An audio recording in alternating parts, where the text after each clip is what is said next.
Foundations of Mindfulness. Please pay attention. We have been following the instructions that the Buddha gave in the sutta called Satipatthana, or the Sutta about the four foundations of mindfulness, which covers all human activities. Human lives or human ways of conduct can be divided into four: the realm of body, the realm of feeling, the realm of thought, and the realm of mind objects. There are a lot of details concerning these four aspects of a human being. Our bodies have experienced a lot of things, we have felt a lot of feelings, encountered various kinds of thoughts, and faced a lot of mind objects or mental impressions. No matter what happens to the body or to the physical form, with mindfulness we can understand the fundamental truth, or the fundamental nature that underlies the activities of the body. Mindfulness gives us insight into the nature of the body. The underlying nature, the fundamental law, that governs the physical realm is what we call the three common characteristics: impermanence, unsatisfactoriness, and no self. Feelings are also subject to the three common characteristics. Every kind of feeling, whether it results from contact with the eyes, with the ears, with the nose, with the tongue, with body, or with mind, is subject to these three common characteristics. Ultimately, feelings have no self. We cannot take them to be a self or a person. If we do not understand the reality of feelings, we will be their slave. We will try to struggle for the pleasant feelings, we will try our best to protect whatever can give us pleasant feelings. A lot of people are busy possessing objects that provide them with pleasant feelings, but they will ultimately find that they cannot keep them all the time. They are subject to change, to vanish. The Buddha always stresses that a feeling is not self, it is not the person, it is not the individual, so do not take it to be a person or self. Worldly beings who do not practice cannot understand what the Buddha said, but we will be able to understand if we practice hard enough. During the past few days we have been here, we may not have attained this insight yet, but it is within our capacity to see, to understand, and to have insight into the nature of feelings. We should understand mind or mental formations too. Thoughts, or mental impressions, are very important because if we are not aware of our thoughts they will give rise to anger, hatred, and delusion. They will give rise to pleasure, pain, sorrow, happiness, and a lot of conventions. Law, rules, regulations, and all sorts of things will come into play and your thoughts will proliferate without end. Thus we should learn to understand the thinking process. Can we see thoughts? Can we know the thoughts that arise in our minds? Do we follow the thoughts or do we just know them, just be aware of them? Do we suffer because of thoughts or do they make us happy? Can we see how thoughts are not self? Are we able to see them as void or empty of self? If we understand and see the thoughts that arise in our minds, thoughts are no big deal. We will become their master. But if we do not know the thoughts in our minds, they will control our lives, they will be our masters. To practice mindfulness meditation, we start by cultivating awareness of our bodies. We start at this point and then we become aware of feelings. Once we are confident enough to be aware of body and feelings, we will then go to the next step of being aware of our thoughts. We cannot jump directly to awareness of our thoughts, because we need to be skillful enough or it will cause us trouble. Our mindfulness should be cultivated and it has to start from an awareness of the body and our feelings. Once our mindfulness is developed enough, we will proceed further to train ourselves to be aware of our minds. We have to know the former step thoroughly first. If we ignore the awareness of the body, and jump to the step of mental awareness, we will become easily lost in our thoughts. To handle our thoughts and mental impressions, we need to know their weak points. It is as thought we are going to handle a snake. Snakes are harmful, but the skillful person who knows their weak point can capture them without getting hurt. It is like handling an elephant. Elephants are very big and strong, much stronger than human beings, but if we know their weak point we can capture and harness them. Whatever strength it has, however powerful it is, it does not matter because we know how to handle it. The same goes for our relationship with our minds and our thoughts. We have to know the weak point of our thoughts, then we will understand and will be able to handle them. We should know what their source is and how they are conditioned. With this knowledge, thoughts will not be harmful anymore. Keep knowing your body and mind. Stay only with the knowing, and do not do other than this. Stay firmly with knowing, and knowingness will bring about a change to your mind. We need not do anything to the mind or even the thoughts, but just pay attention to our awareness, the knowingness. Luangpor Teean compared unintentional thoughts to a rat and mindfulness to a cat. For ordinary people, the rat is very big while mindfulness is very small, the cat is very small. If you want the cat to get rid of the rat, you have to feed the cat properly, so that it will grow bigger and bigger until it can catch the rat. So what is the food for the cat, or mindfulness? We have to feed mindfulness with endurance, with diligence, and with constant effort to cultivate our mindfulness. They will develop our mindfulness, and mindfulness will do its duty on its own, handling, replacing, or removing the thoughts from our minds. We do not need to do anything with the thoughts. Just allow your mindfulness to grow and mindfulness will do its job. So, try to be firm on this principle. Does it sound difficult? Now let's talk about the fourth category, mind objects. There are two kinds of mind objects. One belongs to the realm of wholesomeness, and the other, unwholesomeness. Wholesomeness will enable us to be skillful, to be wise, and to be intelligent. It keeps our minds normal, stable, and unmoved by pleasure or pain. The unwholesomeness mind object, the second kind of mind object, always brings trouble to us. It creates a lot of suffering, and it turns one's mind to hell, to be animal-like, or to be a ghost. So, this is what we should be aware of. If we understand these four aspects of reality, body, feeling, thoughts, and mind objects, we have already covered all aspects of a human being, and our study is completed. So try to be familiar with these four realms of our lives, and learn to cultivate awareness of body and mind, of thought and of mind objects. Once we finish such study, our minds will become the noble life, the life that is harmful neither to ourselves nor to other people. It is called noble. Noble means harmless. Do not become stuck in doubt, in uncertainty. I can assure you that all kinds of sufferings, defilement, and unwholesomeness are born out of our ignorance of the nature of body and mind, and strengthened by it. Once we have attained insight into body, feeling, mind, and mind objects, these four aspects, our lives should be liberated. What I have learned, and have not learned much, I learned about these four aspects of life or reality. And, Luangpor Teean did not teach much, he only taught these.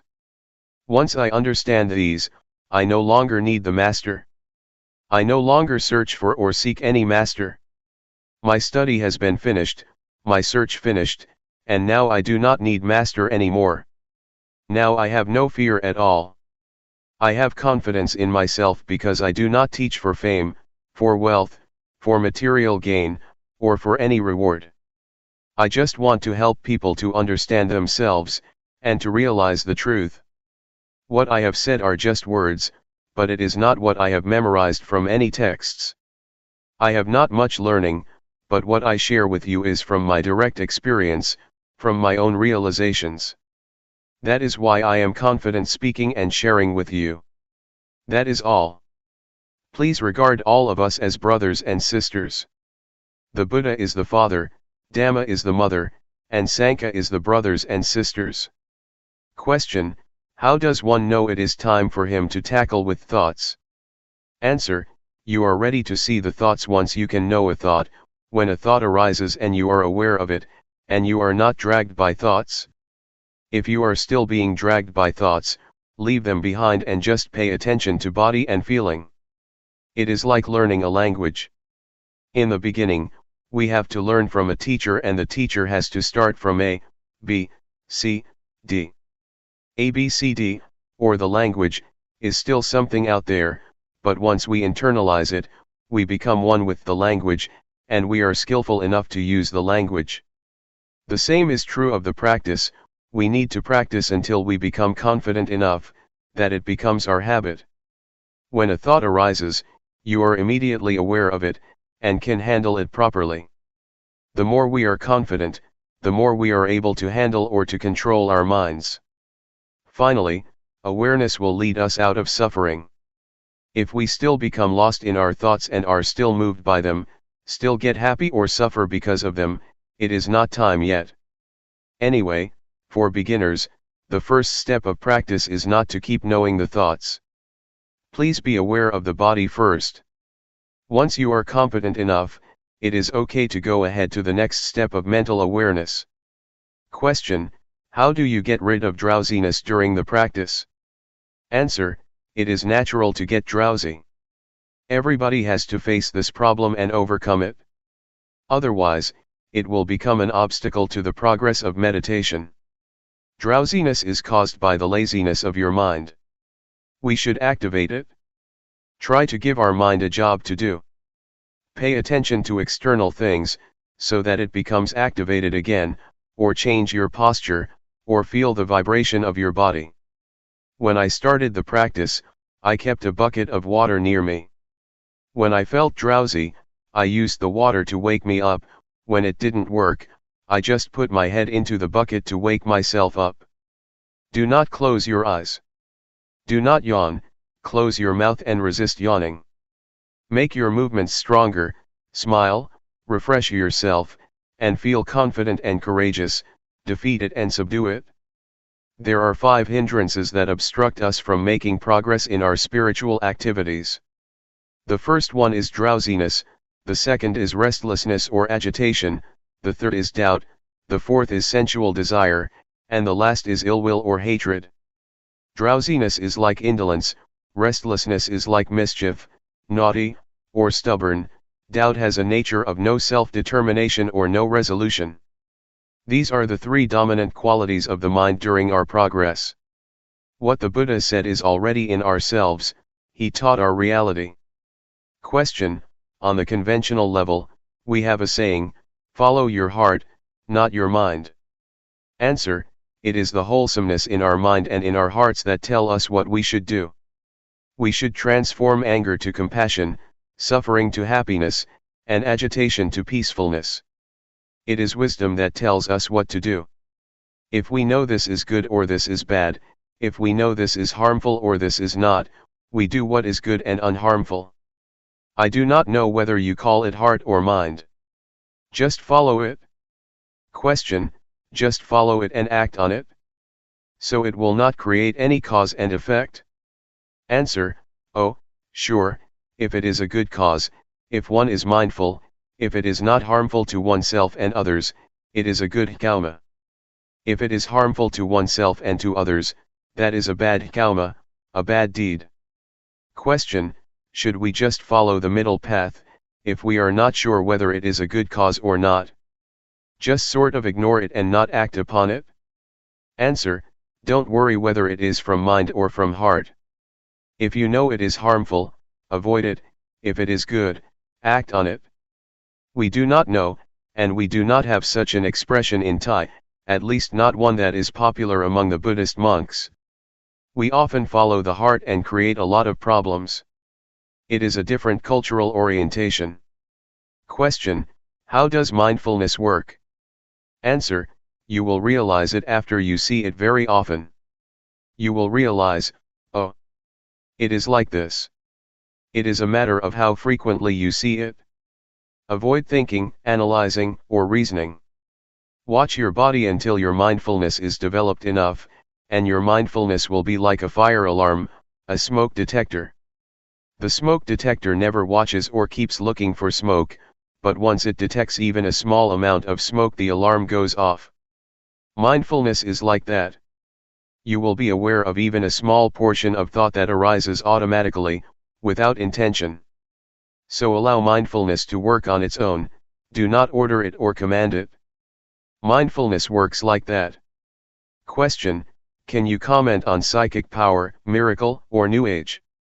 Answer: if it happens and you become attached to it, there is the problem, but if you just see it and let it go, or if you are just aware of it, that is good. But normally people are attached to it. They want something special, but psychic power is not the real miracle. The real miracle, according to the Buddha, is the ability to be aware. When you sit and know that you are sitting, that is the supreme miracle according to the Buddha. Psychic power is the result of concentration, not awareness. If you have strong concentration, then your mind becomes powerful. Monks or people who practice mindfulness meditation seldom attain this power, but it is a shortcut to enlightenment, because you are unlikely to be distracted by psychic power, so you go ahead. Otherwise, you see flowers, you see shopping centers, you make visits, and then progress is delayed, but the delay is enjoyable. As for New Age, do not pay attention to things out there. They are just technology. If you enjoy technology, such as computers, it may seem like progress to you and you may enjoy spending whole day with the computer. You are better in terms of power over technology, but you are not any wiser than other people. Technomania, the same mentality for those who are interested in psychic power in Buddhism, leads to suffering. June 13, 1997. Lifetime practice. We have already studied the sacred Buddhist texts, especially the text on the four foundations of mindfulness. We practice through our experience, which is in reality the sacred text that is already in ourselves. With our practice, we have investigated into the text which is the experience in ourselves. We have investigated or trained ourselves to be aware of body, feeling, mind, or thoughts, and mind objects, the key points in this sacred Buddhist text. How can we see them? We see these four phenomena through mindfulness. With mindfulness, we are able to understand the reality of these four aspects.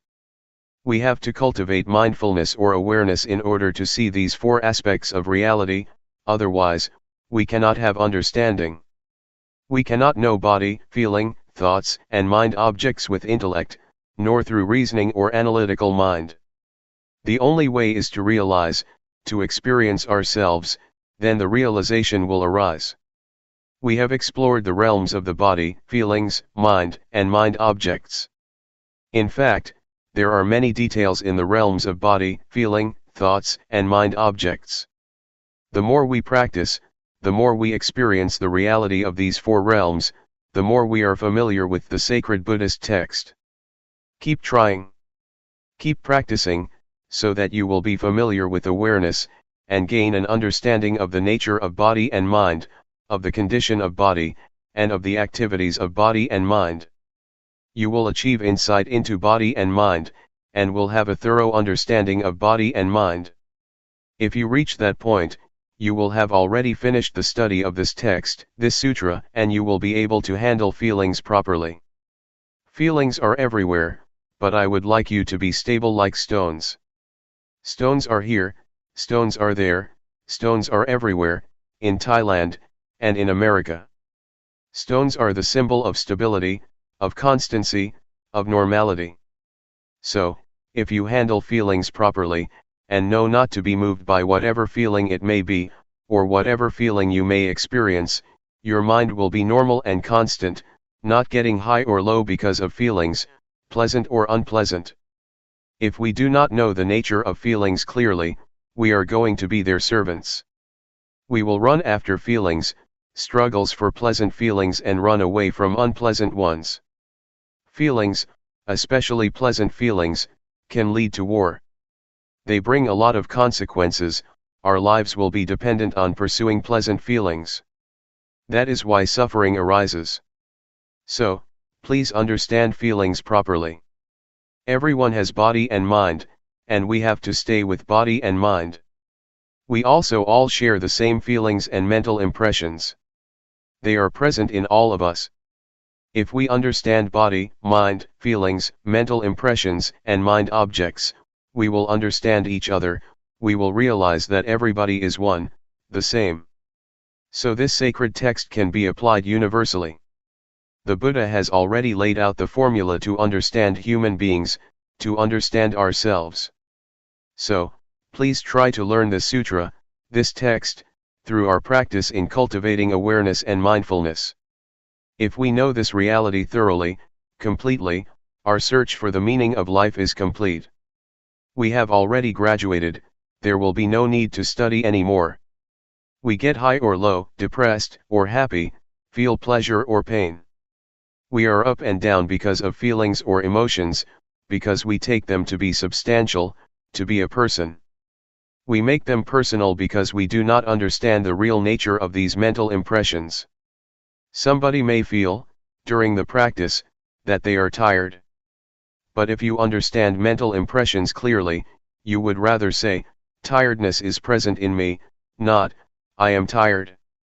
We do not take tiredness to be ourselves or to be a person. So please develop an observer in your mind, within yourself. Just see the feeling, acknowledge it, notice it, don't identify with it, and you will learn how to be free of it. So, keep looking into yourself, keep observing, keep seeing, and you will be free, will see, will understand its real nature. If you see it frequently, the truth of body and mind will reveal itself for us to see. Actually, the truth reveals itself at every moment, but since we do not know how to see it, we miss it. There are a lot of consequences of not understanding the truth of body and mind. Defilement, anger, hatred, delusion, selfishness, and suffering, are all results of our inability to see body and mind properly. So, it is very important to learn seeing body and mind, to be aware of body and mind. Thought, or the thinking process, influences our speech and our conduct. Thus produces a lot of consequences and affect people in various ways, from one person to another, forming chain reactions. So, simply put, thoughts can produce a lot of consequences. But if we see the thoughts and understand their nature, they will not have as much influence or consequences. Unintentional thoughts cannot last if you see them, if you are aware of them they are not substantial. Once we are aware of them, they just fade away, so do not think they are substantial. Just be aware of them. They cannot produce consequences. A thought has no end, it is always concocting reality. If we do not know the way of the thought it will start another one and another, without end. There is a story of a dog in a monastery. Sitting under the staircase, the dog saw a monk returning from the alms round with food. It thought the monk very lucky because he could get food easily. After finishing his breakfast, the monk gave the leftovers to the dog. The dog had the idea that being a dog is even better, it can have food easily without having to go through the village. But after a while, a monastery boy beat the dog and the dog changed its mind, I would like to be the boy because he can beat the dog, he is superior to the dog. After the boy went to sleep, a fly buzzed over him, and the boy made a fuss trying to get rid of the fly without success. So, the dog thought being a fly would be better because he could disturb the boy, and the boy would not be able to get rid of it. A while later, though, the fly flew to the dog's mouth, so the dog just stretched his tongue out and caught the fly. He finally realized that to be a dog is better because he could overcome the fly. This is the concocting mind, the power of compounded thinking without end. We change our minds all the time. In a thought itself, there is truth, the truth of the thought, the cause of suffering as well as the cause of happiness, the truth of the way, the suffering and the way out of suffering, the truth of attachment and the truth of detachment. Thought is not a self, it is subject to condition. You have to understand that thoughts are created by conditional factors. They cannot exist alone. So we have to understand the conditions that produce the thoughts. All kinds of truths about suffering and the cessation of suffering can be learned, can be known within the truth itself. Truth is not a self. It is a condition. You have to understand. The Buddha said to Sariputta, that things and existence are produced by causes. They are governed by the law of causality. If you want to extinguish this, you have to get rid of that, because that is the cause of this. This is the law of causality, the law of dependent origination. So, if thoughts are subject to this law, they have causes and sources. If we want to get rid of an undesirable thought, we need not suppress it or eliminate it, but we should trace it back to where it came from, and then deal with it. Buddha achieved victory because he knew how to deal with the cause of suffering. So, to understand the underlying cause of thoughts, we need to develop awareness. Our awareness should be totally developed, full awareness. The way that the Buddha mentioned in many sermons, including the first sermon, was formalized and laid out in the text of the Four Foundations of Mindfulness. The way that he mentioned is important. If you follow that way, you will learn how to realize the truth properly. The nature of all existence is subject to impermanence, unsatisfactoriness, and no self. If you do not understand this, you will get high in pleasant feelings, and get low in unpleasant feelings. Life cannot always be pleasant, you will sometimes suffer. Our minds are moved up and down. But if we know all objects, all feelings, and do not take them to be substantial, do not identify ourselves with them, they can neither harm us nor disturb our minds. This is what I would like to stress. The retreat is not over as long as we have breath or are alive. We need to practice as long as body and mind exist with us. As long as we still have feelings and emotions, we need to continue our practice. To give you an idea that we are not alone, anything happens to us, noise, voice, people, sight and sound, taste and smell, from surroundings, have involved our lives. We have to learn to deal with all sorts of things properly, so that we will not suffer. June 14, 1997. Buddhist meditation in a nutshell. I would like to talk about the problems of meditation. They are problems that we all share: drowsiness, pain, tiredness, and exhaustion.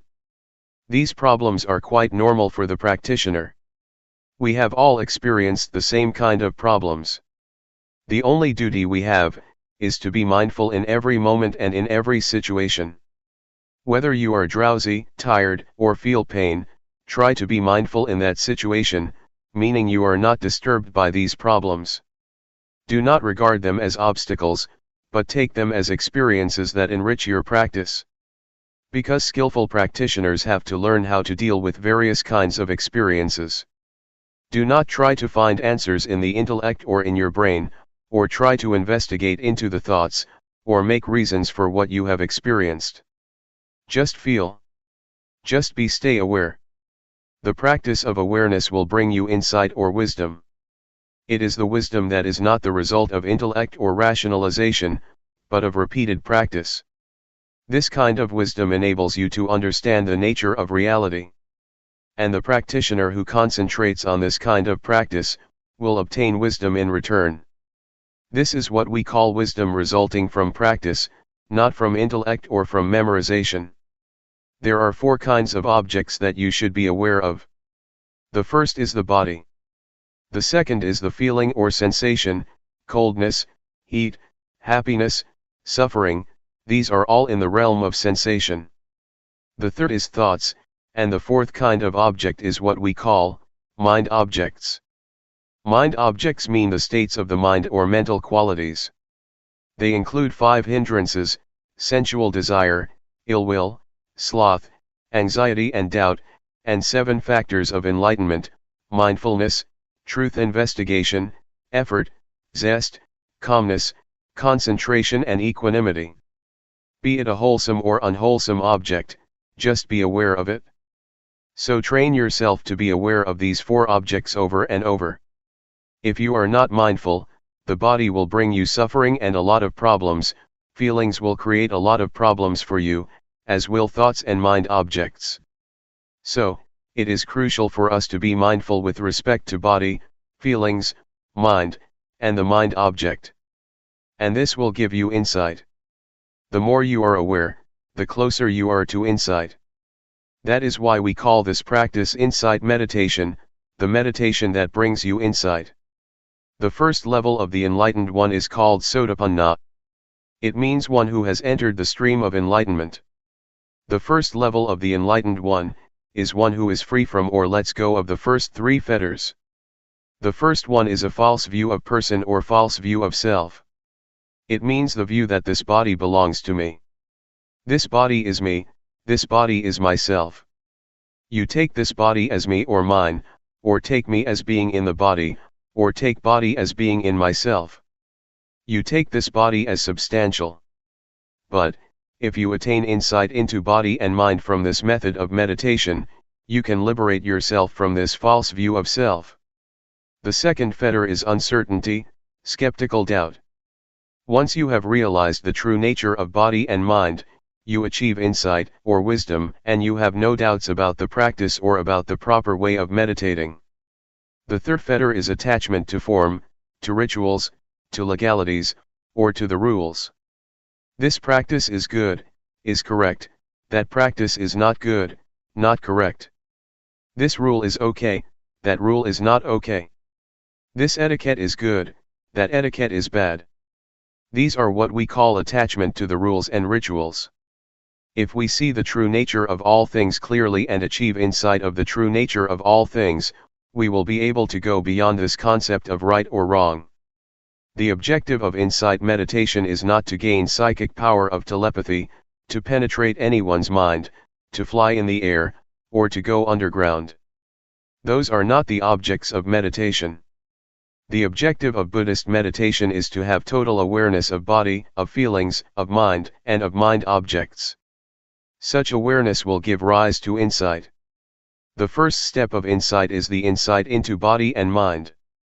With this insight you know without doubt what body is, what mind is, what the nature of body is, what the nature of mind is, what the disease of body is, what the disease of mind is, what causes suffering to the body, what causes suffering to the mind.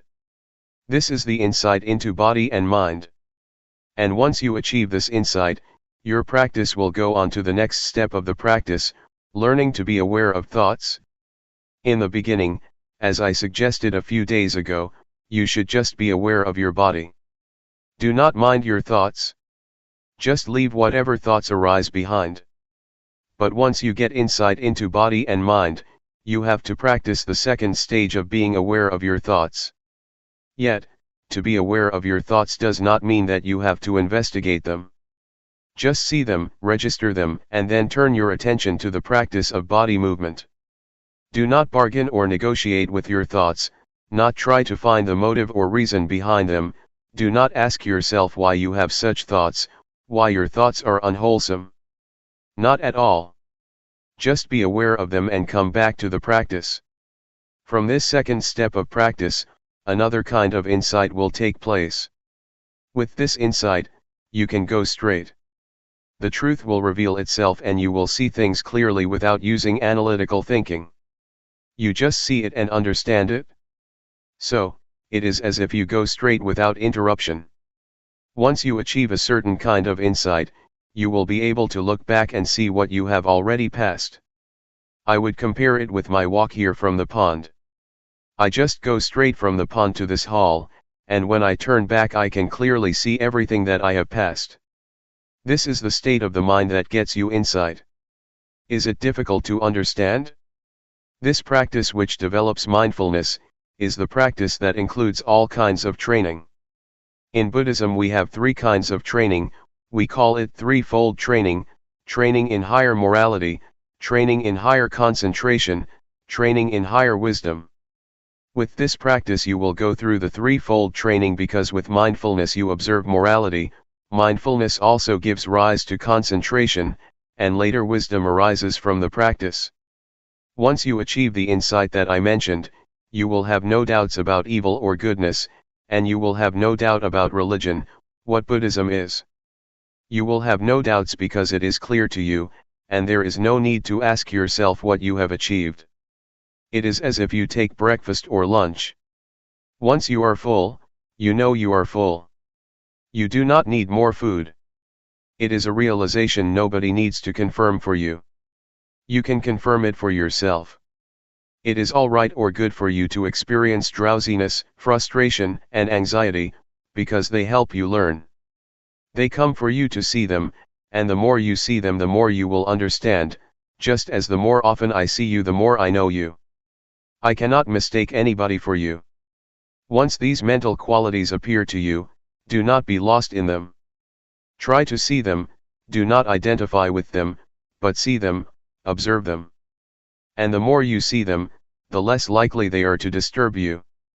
They will gradually fade away. July 8, 1997. Insight Meditation. It's time to give a talk to complement your practice. We are practicing meditation to develop mindfulness, according to the system that the Buddha developed. This system of practice was not invented by Luangpor Teean or by anybody else, but was developed thousands of years ago by the Buddha. It is called insight meditation or Vipassana meditation. It is different from the calmness meditation, that was developed even before the time of the Buddha. The primary aim is to develop insight through mindfulness. The mindfulness that we experience or have already developed, is the same mindfulness that the Buddha experienced. And the body that we are going to be aware of, is not different from the one that the Buddha used as an object of meditation. The feelings or the sensations that we need to be aware of are also the same that the Buddha meditated on. And all the hindrances that we encounter, be it anxiety, uncertainty, indolence, anger or sensual desire, are also the same that the Buddha faced and overcame. So, what we do is not far from what the Buddha did or experienced. There are two objects that we have to be aware of, body and mind. That which moves is body. The hand's movement is the body's movement. That which receives sense impressions or that which think is the mind. The primary objective is to enable us to be aware of the body in the beginning. This practice enables us to be aware of every moment, every movement we make, either in our daily lives or in the formal practice as we are doing now. Sometimes we take this body as mine. We take our thoughts to be my thoughts, to be myself, or to belong to myself. These are misperceptions, or false views. We should take the body as body, mind as the mind, and nothing beyond that. The body follows the laws of nature. It has its own nature. The body is also subject to change. It has feelings. Do not take feelings or physical sensations as self or as substantial. They are just the condition of the body, just the feeling of the body. The same applies to the mind.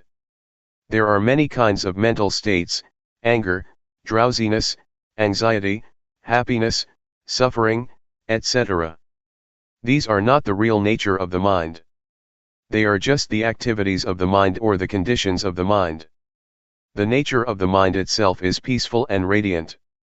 Again, do not take the negative emotions as the nature of mind. They are just the conditions of the mind. Please differentiate between these two aspects, nature and conditions or activities. If you have this understanding, the understanding of the nature and conditions of body and mind, you have already achieved insight into the reality of body and mind. When we develop mindfulness, it enables us to see and to be aware of body as body, feeling as feeling, mind as mind, and do not take them to be selves, to be ourselves, to be me, or to be mine. When anger, anxiety, or suffering arises, please see them as they really are. Recognize that suffering is present in me, but I am not suffering. Anger is present in me, but I am not angry. Drowsiness arises in me, but I am not drowsy. Try to see or to be aware like this. Do not take any emotion as yourself or belonging to you. Just take it or see it as it is. That is the proper attitude to have. When you practice mindfulness to a certain point, you will have this insight into body and mind, and the truth of body and mind will reveal itself. What is the nature of body? What is the nature of mind? What is the suffering of body? What is the suffering of mind? What is the cause of physical suffering? What is the cause of mental suffering? These are the truths that will reveal themselves when you attain a certain level of insight, and these will reduce your suffering. You have to look. You have to be aware. Then, insight will occur. If you are lost in thoughts or emotions you cannot see, cannot understand the nature of mind. If you take this body as self or as belonging to you, you will not be able to understand the real nature of your body. So please keep knowing, and being aware of whatever happens to your mind and body. Do not identify yourself with thoughts, feelings, or emotions. Just see them. When you are aware, you will realize that the mind is impermanent, it is subject to suffering and it is not self. The same goes for the body. The body is impermanent, it is subject to suffering and it is not self. These are the insights, the results of awareness. Can you understand? The noise disturbs us but sound is just sound. Do not bother with it. Don't be disturbed by noise. Just accept it. That's the way it is. Do not let it have an effect on you. The state of awareness is very important. It is the path. It is the fundamental of holy life. It is the whole of the training. In Buddhism we have three aspects of training, or threefold training: training in higher morality, sila; training in higher concentration, samadhi; training in higher wisdom, panya. If you practice mindfulness, you have already undergone this threefold training. Awareness enables you to be free from thoughts, free from mental states. It enables you to let go of these elements. And if you achieve the full awareness you will be free from birth, aging, sickness, and death. You will no longer be disturbed by them. Mindfulness is the instrument to get rid of attachment, to let go of attachment, attachment to body or form, attachment to feelings, attachment to perceptions, attachment to mental volition, or attachment to consciousness. These 5 kinds of attachment, or attachment of 5 aggregates, will be dissolved by the power of awareness. The Buddha once said that attachment to the 5 aggregates, form, feeling, perception, mental volition, and consciousness, is suffering. It is the cause of suffering. So if you are able to let go of the attachment to the 5 aggregates, suffering cannot exist. That's why the Buddha calls it the supreme victory, the victory of letting go of these attachments. For this to be possible, you need to have full awareness, total mindfulness, which will enable you to see the way things really are, and to understand the nature and the conditions of things. The nature of things is impermanent, unsatisfactory, and no self. The conditions of things are subject to change. Pleasant, unpleasant, agreeable, disagreeable, content or discontent, these are the conditions of things that keep changing. They are not reality. What I told you is the truth, the Dhamma, it is not a fiction or an invention. And this state of insight is not beyond your reach. It is in your capacity to attain the truth, to realize the truth. Keep practicing. Develop awareness as much as possible. Do not waste your time on thoughts or on the thinking process. Just practice. Do not dwell on your thoughts. That's all for today.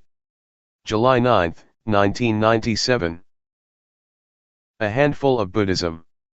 We are learning to practice meditation. The purpose of meditation is to develop awareness and mindfulness. The more we exercise awareness, the more we develop it. It will become present in our bodies, and our minds will become familiar with our bodies because of mindfulness. Try to make your mind familiar with your body, so that it will be with your body. People are differentiated by their actions, karma. Karma is the determining factor that differentiates all of us. If we practice mindfulness, it is the action that can determine our lives and have an effect on us. Keep practicing mindfulness.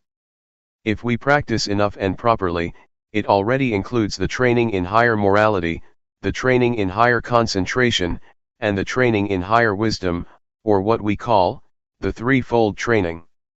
There are many things that keep us from being aware, and keep us from knowing. There are sensations, or feelings. If we are caught up in feelings, our mind is turned from ourselves or from the body, and we do not experience awareness. Unintentional thoughts also keep us from being aware. Be they good thoughts or bad thoughts, If we are distracted by them, awareness disappears and we cannot create the desirable karma of practicing awareness. So try to turn your mind away from those feelings and thoughts. Do not become distracted or disturbed by them. If you become aware and keep knowing your body, you will realize later that the unintentional thoughts are like the garbage. They are undesirable and we are no longer tempted by them as before. We do not refuse or reject feelings or thoughts, but we are not to be caught up in any of them. Mindfulness enables us to be aware of these feelings and thoughts, and mindfulness enables us to bring the mind back to the body's movement. We keep knowing, keep being aware, and keep returning our attention to our bodies, rather than being lost in our feelings, emotions, or thoughts. These will give rise to insight. We will see clearly that the unintentional thoughts are garbage that cannot trick us anymore. Formerly we may have enjoyed thinking the thoughts, falling into them, getting caught up in them. But once we see them as garbage, we feel ashamed of ourselves, and we no longer want to bother with them. This is the insight that you can achieve from thoughts themselves. They give you this lesson. When thoughts arise, just be aware of them. And I myself, as I told you yesterday, have been caught up in thoughts for many years, never aware of how they determined my life. But one day I was suddenly aware, I suddenly understood. I suddenly bumped into a thought, saw it face to face, and finally overcame it. My thoughts could not tempt me or trick me anymore. This was the decisive victory. Before that, I was the slave of my thoughts which concocted greed, hatred, and delusion. With thoughts, greed, hatred, and delusion arise. A lot of thoughts become the consequence of those defilements. Once I understood and saw the thought clearly, I became its master. The thoughts cannot be my master anymore. This is the insight, the result of accumulated awareness. The four categories, body, feelings, mind or thoughts, and mind objects, keep coming into our lives. We experience all of them. During practice, they keep coming, keep arising, and keep disturbing our minds. We do not know how to deal with them because we do not have enough mindfulness. But if our mindfulness is strong enough, they just come for us to learn and see their nature clearly, to see that they are temporary states of mind. There are two kinds of nature, the nature of body and mind, and the conditional state of body and mind. These are the two aspects of body and mind that we can realize, that we can understand. Later we can see where thoughts come from. Where are they? What is their source or origin? What is their stronghold? We can know it all. We will also be able to know the three characteristics, impermanence, unsatisfactoriness, and no self. We will know what they are, and we see everything in terms of them. This insight is possible because of the mindfulness that we keep developing. Everything that we experience can be put into two realms, body and mind. It is all related to these two realms, body and mind, and no more than that. When we are aware of the body and mind, we can see the two aspects that I mentioned earlier, the true nature of body and mind, and the conditional or the temporary state of body and mind. For example, feelings, whatever they are, heat or cold, pleasure or pain, happiness or suffering, these are not the true nature of body and mind. They are just the temporary states or conditions that keep changing. This reality or insight will reveal itself. These are the insights that keep coming to the mind. Be attentive to your practice. Do not bother with the practice of other people, looking to see how they practice, or how long they practice, or how well they practice. Don't worry about whether you yourself are practicing rightly or wrongly. Just keep knowing. Just maintain awareness. Just stay mindful. All your problems will be solved on their own. After you have progressed to a certain extent, you will find that many problems just disappear on their own, like drowsiness or scattered thoughts, etc. Mindfulness is the only fundamental of the practice. Just stay firm with mindfulness or awareness. There is no more than that. With mindfulness, the factors in codependent origination can come to their end. When you have contact with the world and have feelings, they will not produce defilement or any consequences. They just stop there if you have mindfulness. But if you do not have mindfulness, they will produce other factors. So just let the progress of codependent origination stop at the stage of feeling, and there will be nothing more. Once insight into body and mind arises, delusions appear, and the truth will reveal itself. After you have insight into body and mind, another insight will result, the understanding of conventional reality and the ultimate truth.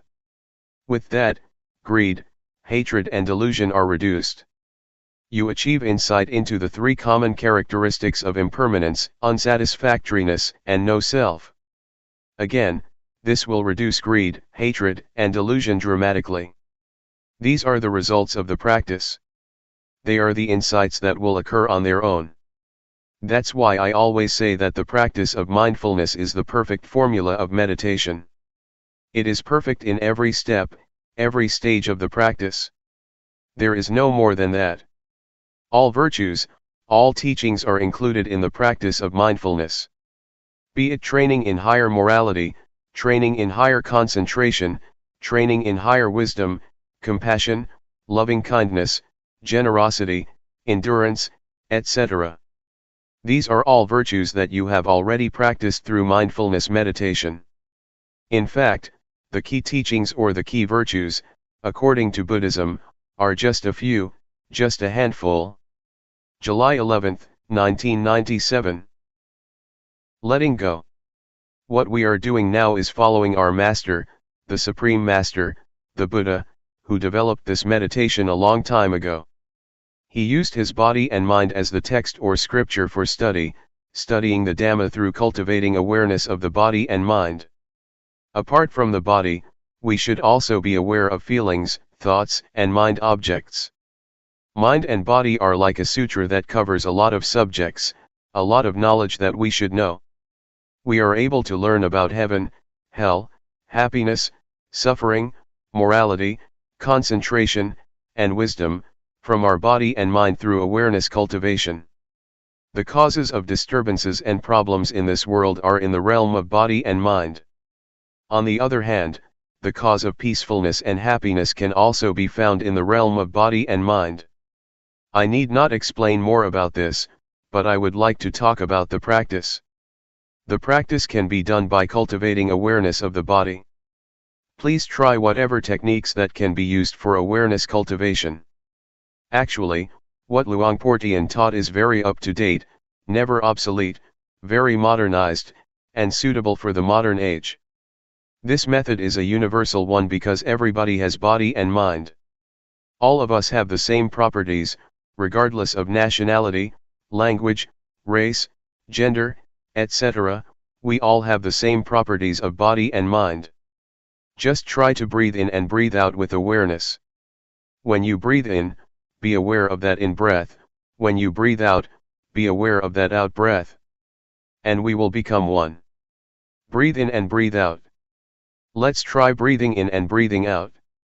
If we have awareness, all of us will become one. Otherwise, we are different people, behaving differently in our own way. Awareness, mindfulness, or the breath, are all things we already have, so they are not difficult to practice. The awareness of breath and the awareness of the body's movement are the same. So how can we achieve awareness? Nothing can keep us from cultivating awareness. The only factor is ourselves. If we practice, awareness can be developed, it depends on us. We have already done many things, chantings, devotions, offerings, performing merits, studying scriptures, etc. Another thing that we should do is practice meditation. What Zhuangyan Monastery has done is to follow the path of the Buddha, encouraging people to practice meditation. Although not many people are interested, it is a good activity. Other Buddhist practices such as offering food to the monks, offering materials to the temples, observing the precepts, or studying the texts, are not lacking in society. What we lack is awareness. We have problems regarding the body and mind. We suffer because of body and mind. greed, hatred, and delusion arise because we do not know how to deal with body and mind properly. For example, delusion occurs when the eyes or ears make contact with a sight or sound, and we are not aware. When you have awareness, forgetfulness and delusion just disappear. They are opposites. When awareness arises, the forgetfulness cannot stand. It just disappears. I would like to ask all of us, which, up till now in our lives, has been more powerful, awareness or forgetfulness? It is not difficult for awareness to arise if we start counting on ourselves. Buddhism starts from the individual, transforming the individual first. You need not change the environment or to ask the environment to change at the outset. So if you keep cultivating awareness, you will find the answers to your problems by yourself. The truth about body and mind will no longer exist. I would like to speak briefly for your benefit. We need to let go of everything regarding the mind. Regarding the body, we should learn how to reduce physical suffering and treat it properly. In other words, mental suffering can be reduced by letting go, but physical or bodily suffering has to be reduced by treatment. For instance, when it is hot you have to stay in the shelter and so on, because it is the physical suffering, but if it is mental suffering, you have to let it go. I would just like to encourage you to practice. This temple is a suitable place for teaching and practicing meditation. I like this place very much. We can practice or walk without mosquitoes. In my temple in Thailand, when I moved hand, I have to keep the mosquitoes away, but here it's very easy. So it is a suitable place that provides a good environment for practice. I do not know whether you benefit from this place or not, but I myself benefit a lot. My health is much better and I also have good ideas. 3 years ago, I had interesting ideas, and I put the talks into a small booklet about the Dhamma. Since my talk has to be translated, it can't be continual because I have to pause for the translation. So I only say about 50% of what I would like to. If I were to speak in my dialect I could continue my talk more easily, but that's okay, do not take it seriously. It's better to have a question and answer session. I have to go tomorrow, so this is your last chance.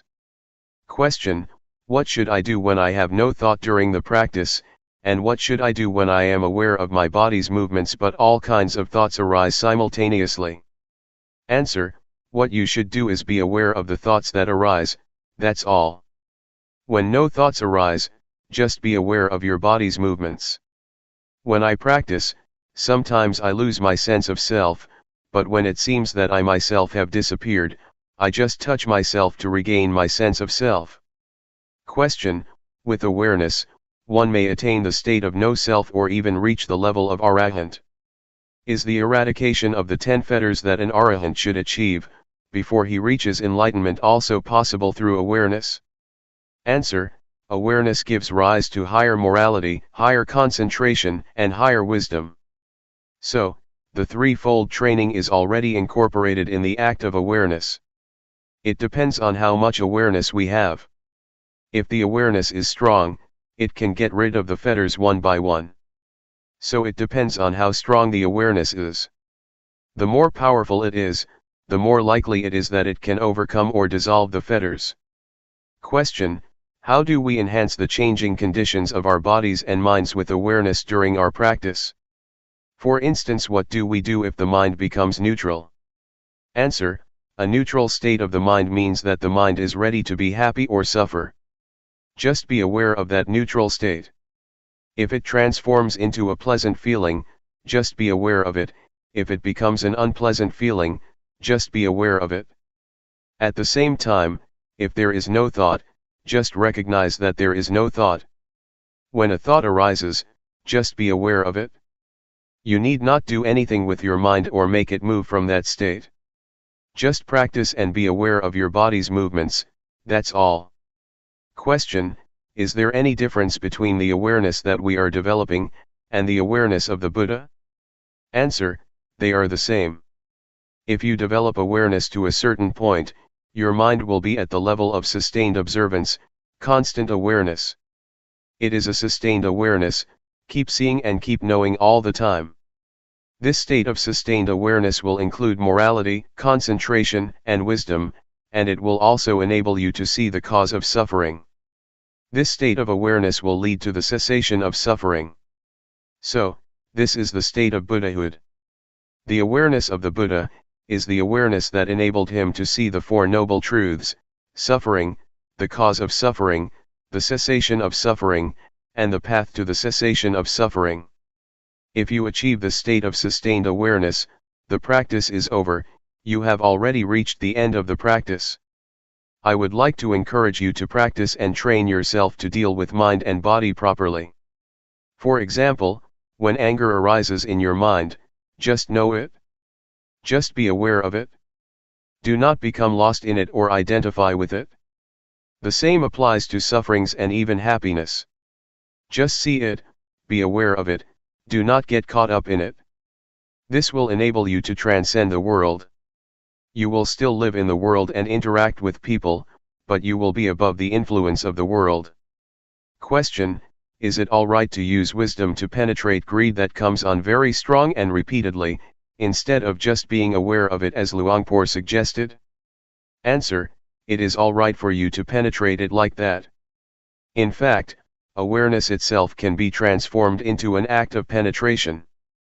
If you penetrate, you can see how impermanent, unsatisfactory, and selfless greed is. Yes, it is alright. Greed is the desire to have more. If you work and get $7 an hour, you want more, $10 or $15. That is greed. But if you work and get money in return, say $7, and just concentrate on the work you do, that is not greed. Greed is a desire that arises in the mind, not the act of working to earn your living. July 12, 1997. An outline of the insight. I am just repeating an old story, because this is the old path that the Buddha walked a long time ago. It is the single path, the supreme path, that we should walk for our well-being. That which finds the path is mindfulness. Mindfulness will tell you the right path. It is the mental eye that sheds light for you while you are traveling on the path, and it will tell you whether you are walking on the right path. In fact, mindfulness is not out of the realm of body and mind. The more we are aware, the more we are able to understand the body and mind. After we are aware of the body and mind over and over, we will have insight into them. Previously, you took body and mind as yourself, as belonging to you, but once you have insight into body and mind, you see them as they really are. We use mindfulness or awareness as the eyes for us, to look into the body and mind, and the truth will manifest itself. This will enable us to understand the nature of body and mind, to see and understand why the body and mind do good or bad, to understand the sickness or the suffering of body and mind, and to see the conditions or the factors that give rise to these sufferings. It also enables us to understand the activities, the temporary state or conditions, of body and mind. These truths will manifest themselves to us.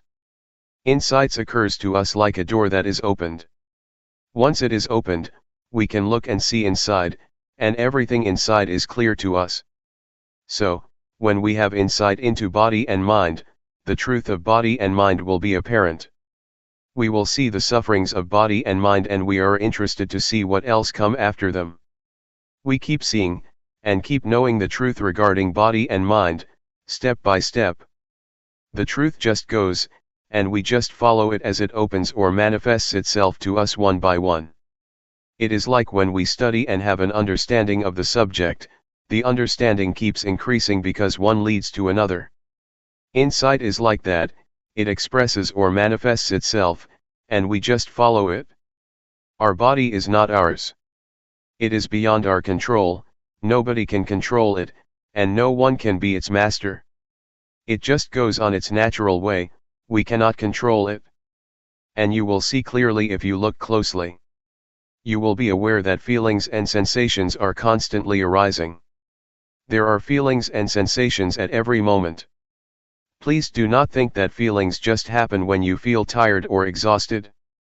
They occur all the time and happen every moment. They arise and cease, continually. The continuity of sensation is like a flow. In fact, we have already suffered enough from this continuity. Moreover, we still bring other sufferings into our minds. We suffer when we are subject to old age, sickness, or death, when we experience the undesirable, when we depart from the desirable or beloved ones, or when we cannot fulfill our wishes or cannot reach our expectation. These are all conditions of life that we grasp because of our ignorance, which gives rise to more suffering. But once we know the truth, the reality, these phenomena cannot affect us. Once we know, we just let go. The knowledge which results from meditation is not just knowledge because it also transforms our lives. When we look into it, we realize the truth that is inherent in body and mind. And it just manifests itself. When the truth of body and mind is realized, our minds are transformed and our perceptions changed. When you see suffering, it manifests its reality, its nature. So, once we are aware of it, suffering is transformed into happiness, and ignorance is transformed into wisdom. Furthermore, we will understand the truth of goodness and religion. What is religion? What is the teaching? What is the truth? These are the insights we will have at this stage of practice. The insight that I mentioned is the first stage of insight, called insight into body and mind, or reality regarding body and mind. We will know once we have such insight. Luangpor Teean suggests that after we achieve such insight, we go a step further. In this step, we speed up our practice, moving our hand more quickly or walking faster. At this time, since we already have mindfulness, we don't need to create it. It is already in us. This time you use mindfulness to look into your body, your mind, your thoughts, and your emotions. This is what we call the stage of mental practice, that is, we emphasize looking at our thoughts. And this state of mental observation is the state that keeps our mind calm, because once we see the thoughts we are not shaken, disturbed, or annoyed by them. We just stay in the state of purity, or pure mind, because our minds are constant and not disturbed by any thoughts. We call this stage, since the mind is normal, the state of sila, morality, the perfection of sila, because sila in Pali means constant, or normal. Since our mind is not disturbed, shaken, or moved by any thoughts, it is called concentration. And since the insight enables us to see what is right and what is wrong, this is wisdom. At this stage we have achieved the threefold training. And this threefold training can eradicate defilement. If the mind is calm, it is like still water. It's good. If the mind is shaken or disturbed by thoughts, it's comparable to rippling water. Calmness and irritation are both states of mind. The water is not the waves are not the water. A wave is just the condition or a temporary state of the water, not its real nature. The same applies to mind. Anger is not mind. It's just a condition of mind, a temporary state. Some people mistake anger as mind or take anger as self. Once anger arises, these people become lost in their thoughts, saying to themselves, "If I can express my anger, I would not regret it even if I have to die." They become lost in the anger, taking it to be self. During your practice, you may experience drowsiness or sometimes have no thoughts at all. These are just temporary states of mind that arise and then disappear, passing through our minds and then fading away. If we stay aware and keep looking, keep being aware of our thoughts, we will see that these are just temporary states of mind, and we will be able to differentiate between objects and their temporary states. When we hear the noise of a drum, or the noise of a machine, these are objects. But when they disturb our minds, such disturbance is a temporary state of mind or mental condition. So just keep practicing awareness, and it will enable you to see the nature of objects, and the reality of the temporary states of things, of objects, of body and mind. In fact, there are more details than that, but I just want to give you a sketch or outline of the insight that will occur in this second stage of the practice. Those who achieve this stage may experience joy, bliss, or rapture, since one is single-minded. I just want you to understand this stage so you won't be careless. One monk, after being absorbed in the bliss of this stage, thought that he would not be attacked by the snakes in the forest. So he just walked to his cottage in the forest at night without using torchlight, because he believed that the cobras numerous in his temple would not bite him. He was wrong. Do not be lost in that pleasant feeling or quality. In this second stage of insight, as I told you, you will be able to see and understand conventional reality or conventional truth, objects, and the temporary state of objects. The objects that I mentioned are both internal and external. The internal objects are the eyes, ears, tongue, nose, body, and mind. The external objects are signs or forms, noise or sound, taste, odor, touch, and mind objects. You will understand that whatever happens to these objects are just their temporary states, not their real nature. So, once you know that, you will have an understanding of reality. Whatever happens to you, insight, or the truth, will tell you what to do. Whatever obstacles or difficulties you may experience in your life or in your mind, even if they are hindrances or negative feelings in your mind, the insight into body and mind will rush to help you, and you will get over them, overcoming them easily. You will go straight through them. The second stage of insight, the differentiation between objects and the temporary states of objects, will rush to help you. The insight into the three common characteristics of impermanence, unsatisfactoriness, and no self, will also accompany you and come to your rescue. That's how you can go through your problems without many difficulties. Awareness enables us to see good and bad, to see happiness and suffering, to see calmness and drowsiness. Once you see it, just see it. Do not get into it or identify with it. I would like to put awareness into a nutshell and give it to all of you, so that you can apply it to your daily lives. Awareness itself is enough.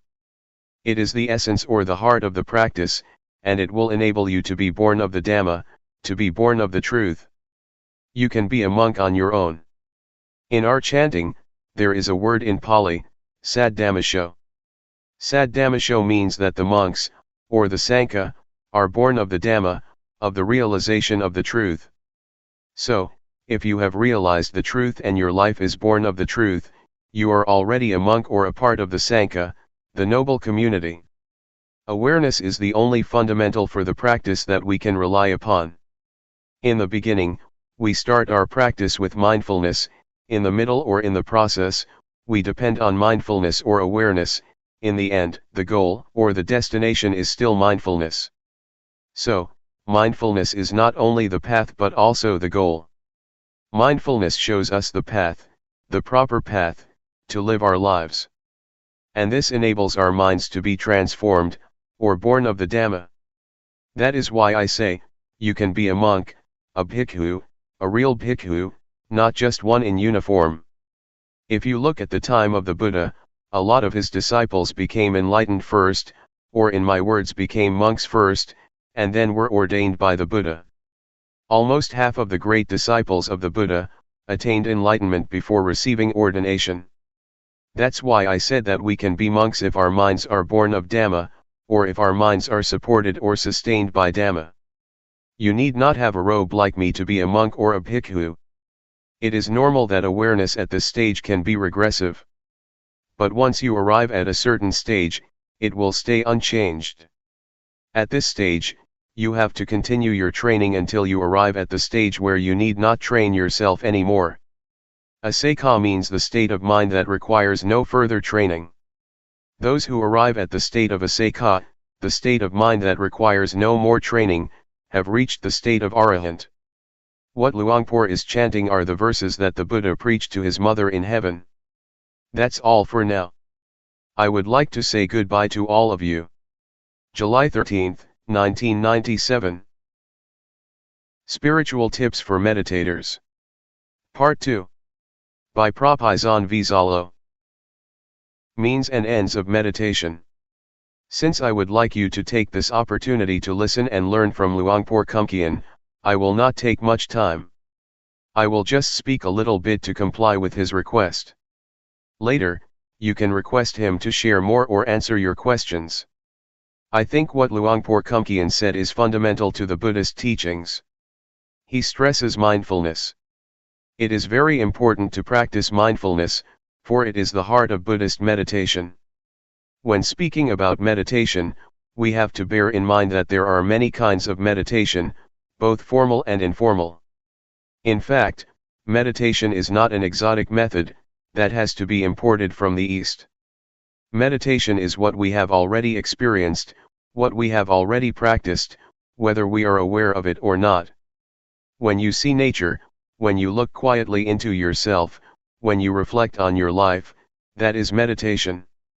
When you try to follow your breath with an expectation of calmness, that is meditation. Meditation can be practiced through drawing, painting, or music.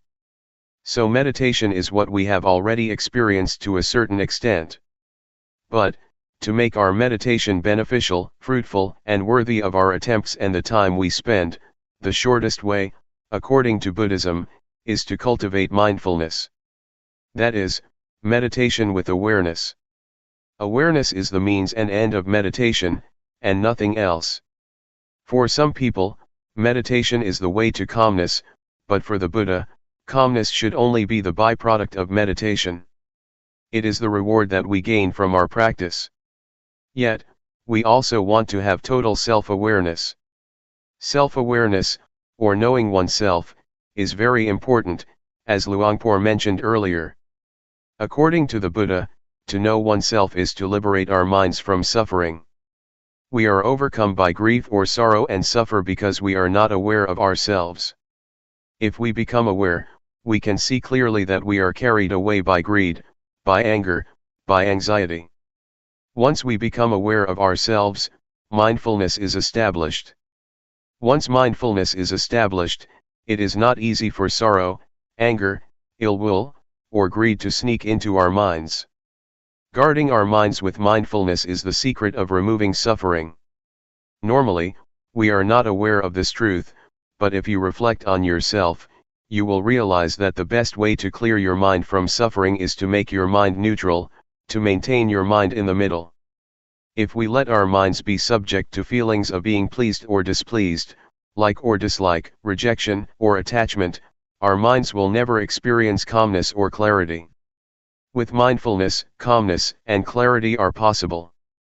So with the formal practice of the Buddha, we can learn how to cultivate mindfulness, enabling us to be free from being all sorts of fire. The Buddha speaks about fire. There are three kinds of fire that burn us at every moment, every day, every hour, every minute: the fire of greed, the fire of hatred, and the fire of ignorance. The fire of greed or the fire of desire, be it sensual desire or desire for becoming, always burns our mind, and that make us feel as thought we are lacking. It is quite strange that the sense of lacking is prevalent in Western societies. Despite the material richness, despite the abundance, people are overwhelmed by the sense of lack. They may have a lot of things in their houses, they may have a lot of money in their bank accounts, they may have success in their careers, but people still feel that they lack something. That is why they try to gain more and more, consciously or unconsciously.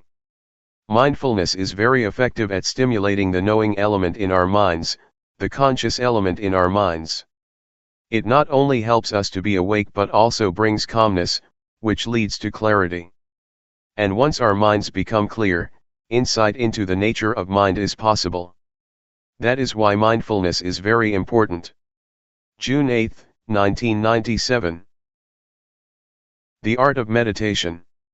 You may have noticed the relationship between body and mind during your practice. They affect each other and we should make the best of them for our practice. You may have observed that when you are upset or mentally tense, your breath may become shallow or you may have chest or leg pain. If you understand this relationship, you can learn how to relax your mind by controlling certain parts of your body.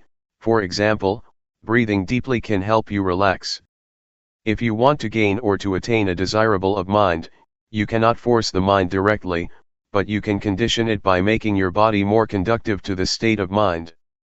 The mind is uncontrollable, but it can be conditioned indirectly, by either the body or external surroundings. For example, if you are in this room, you may feel drowsy, but if you go outside, you are refreshed because of the open air, the open space. The drowsiness disappears. That is the relationship between external surroundings and the mind. Use this knowledge of the relationship to the benefit of your mind. If you sit upright during sitting meditation, for example, it is easier for the mind to collect, to concentrate, and to be calm, but if you lean against a wall, you may be sleeping. If you feel very tense, lying down will be helpful, but if you feel normal, lying down will make you sleepy. This is the relationship between body and mind. Please learn how to take advantage of this relationship to improve your practice. During walking meditation, for example, if you feel distracted or your mind becomes busy and wanders without end, walking more slowly can slow your mind. Your mind will be less distracted. The speed of your walk can affect your mind. If you feel tense because of your inward attitude, your mind turns to look inward, stopping the thinking process. In this case, walking faster can help to release the tension. The position of your head also affects your mind. As I told you a few days ago, if you lower your head too much, tension tends to arise because your mind is turning inward. But, if you walk and have an indefinite gaze outward, your mind wanders easily and can be easily distracted. So, positioning your head appropriately will moderate your mind. You have to find the speed that is appropriate for you, not too fast, not too slow. This is an art. Meditation becomes an art because you have to find the balance on your own. If you walk too slowly, your mind becomes tense because it looks inward and concentrate too much on the body and on the thinking process, so you have to speed up. There are two extremes. One is to wander a lot distractedly, and the other extreme is to take it very seriously, to push oneself very hard, trying to stop or to suppress the thought. The one just follows the thoughts, the other wants to stop the thoughts. These are the two extremes. In this practice, we neither stop nor follow the thoughts. But how? This is the point of balance. I myself have to adapt. When I feel tense in my legs, I walk slowly. If I walk any faster, I cannot get through the 7 days retreat. Normally, I do not practice the intensive retreat for the whole week, just for a whole day. The rest of the week I do it indirectly and then I may do something else. But to practice 7 days, we have to learn how to do it without being exhausted. It is like marathon walking. If you push yourself very hard at the first kilometer or on the first day, the rest of the days will be disastrous. You have to know how to save your energy so you can go through the whole retreat or marathon. There is no one standard or formula for everybody. You have to find your own way. If you feel tense, it is better for you to look far to relax. When I first practiced, I look inward so much during the first 3 weeks that I developed a lot of problems. I could not raise my hands or sleep because I tried to suppress my thoughts. I had to cure myself. To turn my mind outward, I had to look at a specific point, during my walking meditation for almost 3 weeks before I felt better. I think for me to look forward, to look far, is good in that situation, but after that I have never used the method again. Now I just look down on the floor but not too much. Luangpor just said, feel relaxed, and just be aware, but I did not know how to apply his teaching to my situation. I think what Luangpor said about the balance is very important. To be aware is to be on the middle ground between following your thoughts and suppressing them. I like to compare awareness to an egg. If you hold an egg tightly, it will break, but if you do not hold it, it will fall. So, you need to hold the egg firmly but not too tightly. For awareness to be possible, you have to handle gently, as if you are holding an egg. If you force your mind to concentrate, to stop thinking, to achieve something better, or whatever, you are going to crush the egg. But if you feel completely relaxed and do not take it seriously, it is like dropping the egg. So, in this method of practice, just hold your mind gently. It is how to do this that is the problem. Nobody can tell you. You have to know how to gauge and how to adapt your mind. It is like riding a bicycle, you have to hold your body in balance. If you are stiff, holding the handles of the bicycle very tightly, your whole body becomes tense and you will fall. So, bicycle riding is the art of keeping your body as well as your mind in balance. The same goes for meditating. You have to hold your mind in balance, neither too relaxed nor too tense. How to reach this point is the art of the meditator, and this is the problem. When I first practiced, I found it difficult to reach this point because normally we tend to be at one of the extremes, either forcing ourselves or just letting things loose. For the practitioner to arrive this point, one needs to have experience with oneself and learn by oneself. If you arrive this way and know what the middle ground is between the two extremes, you will find it easy to practice without tension. You will be able to work the whole day without a problem. At the same time, you will be able to effectively handle undesirable thoughts. Previously, when we had distracted thoughts or a scattered mind, we responded to in one of two ways, either following it or suppressing it.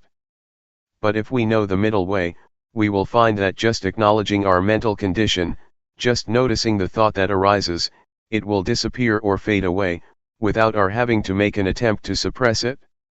In order to reach this point, our attitude is very important.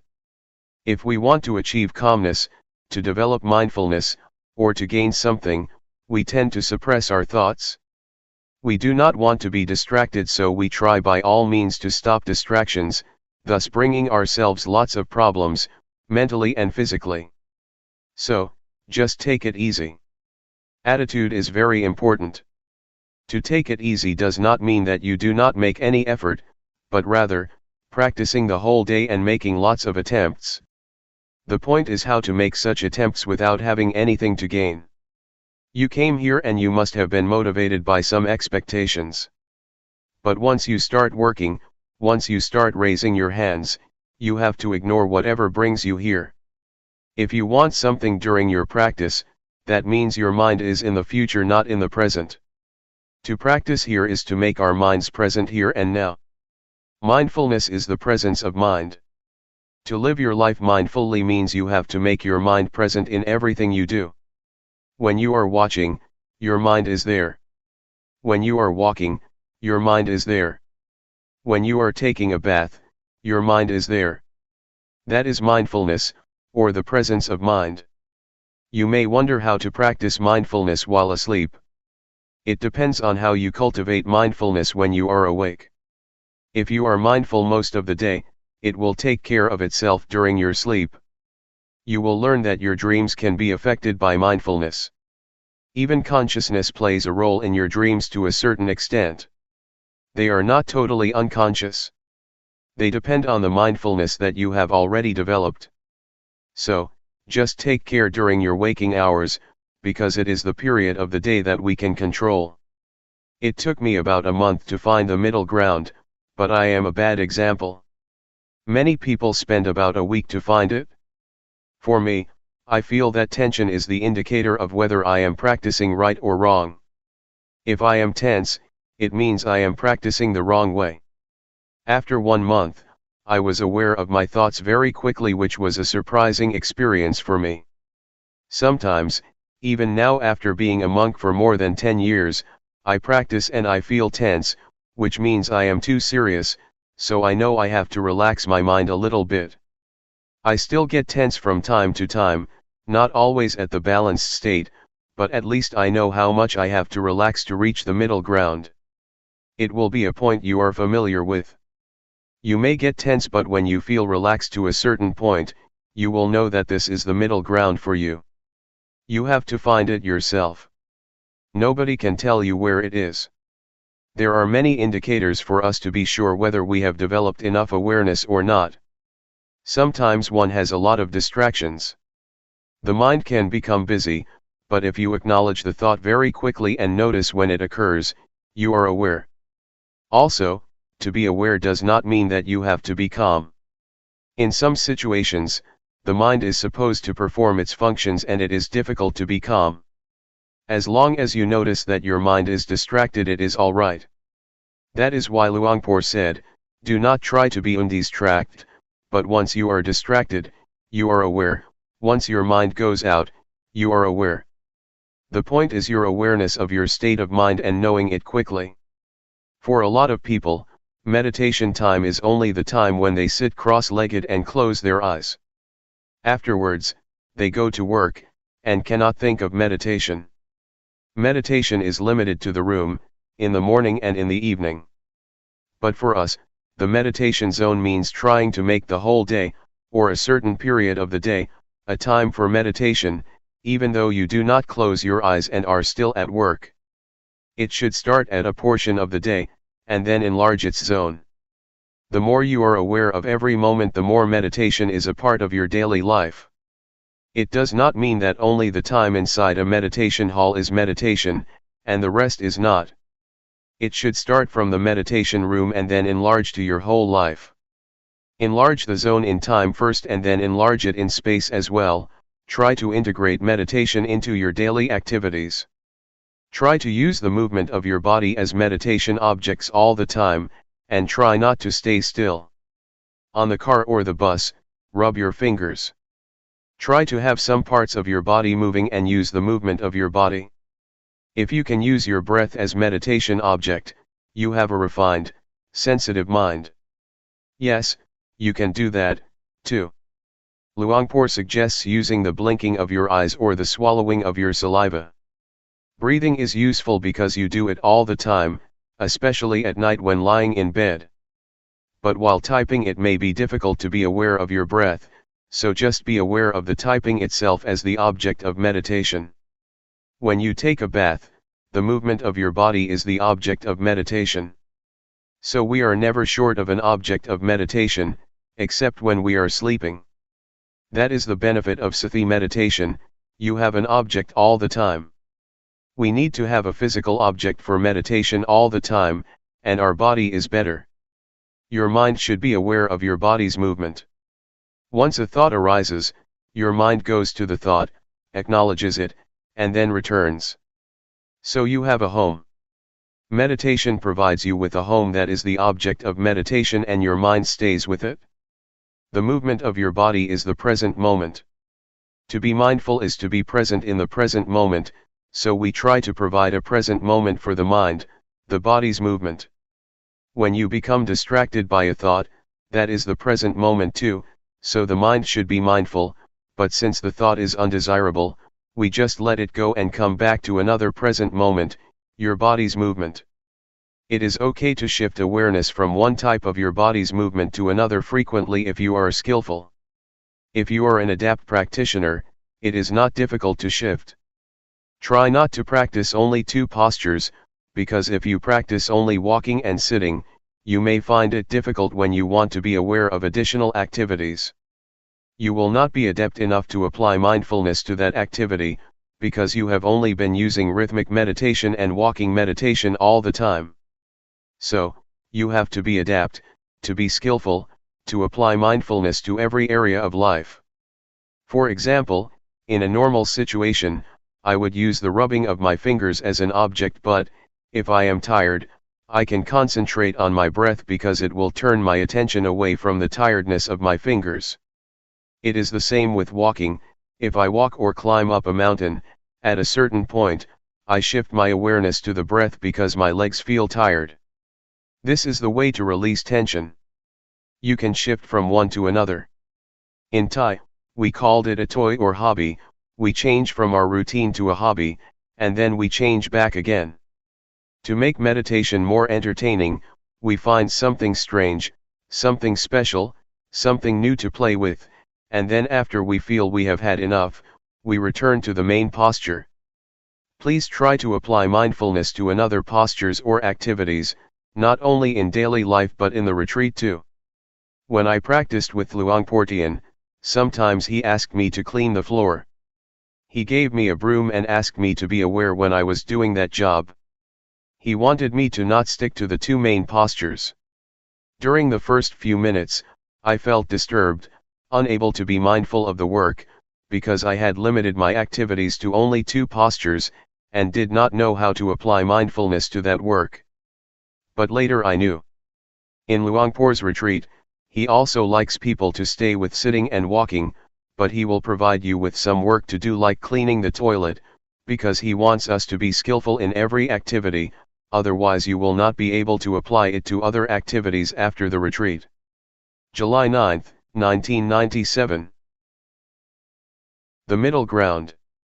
As you already know, we are training our mind to reach the middle ground, that is between the outward-oriented mind and the inward-oriented mind.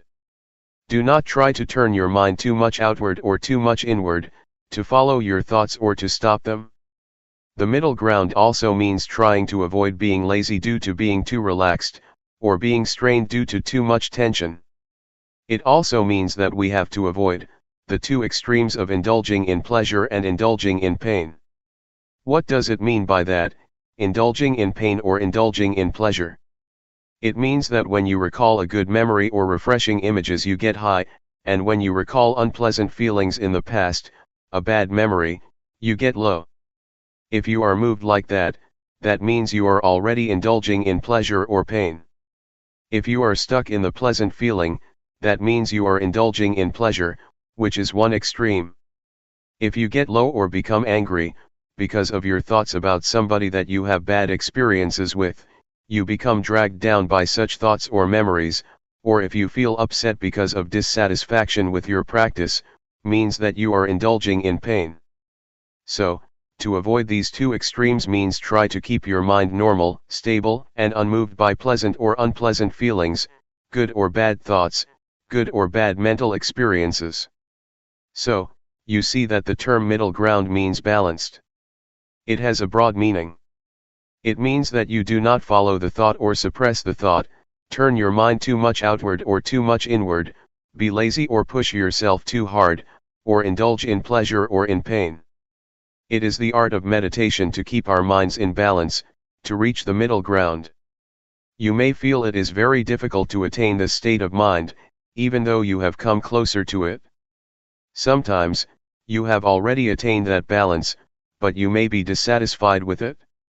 You do not realize that you have already arrived at the middle ground, so you push yourself harder and go beyond that point, moving towards another extreme. Sometimes, your mind is too much inward, so you try to relax, but you relax so much that you pass the state of balance, wasting a lot of time. Sometimes, you do not think this is the point that you need to attain. You think, oh, this is not the state of awareness because so many thoughts are still coming up, so I have to push myself harder.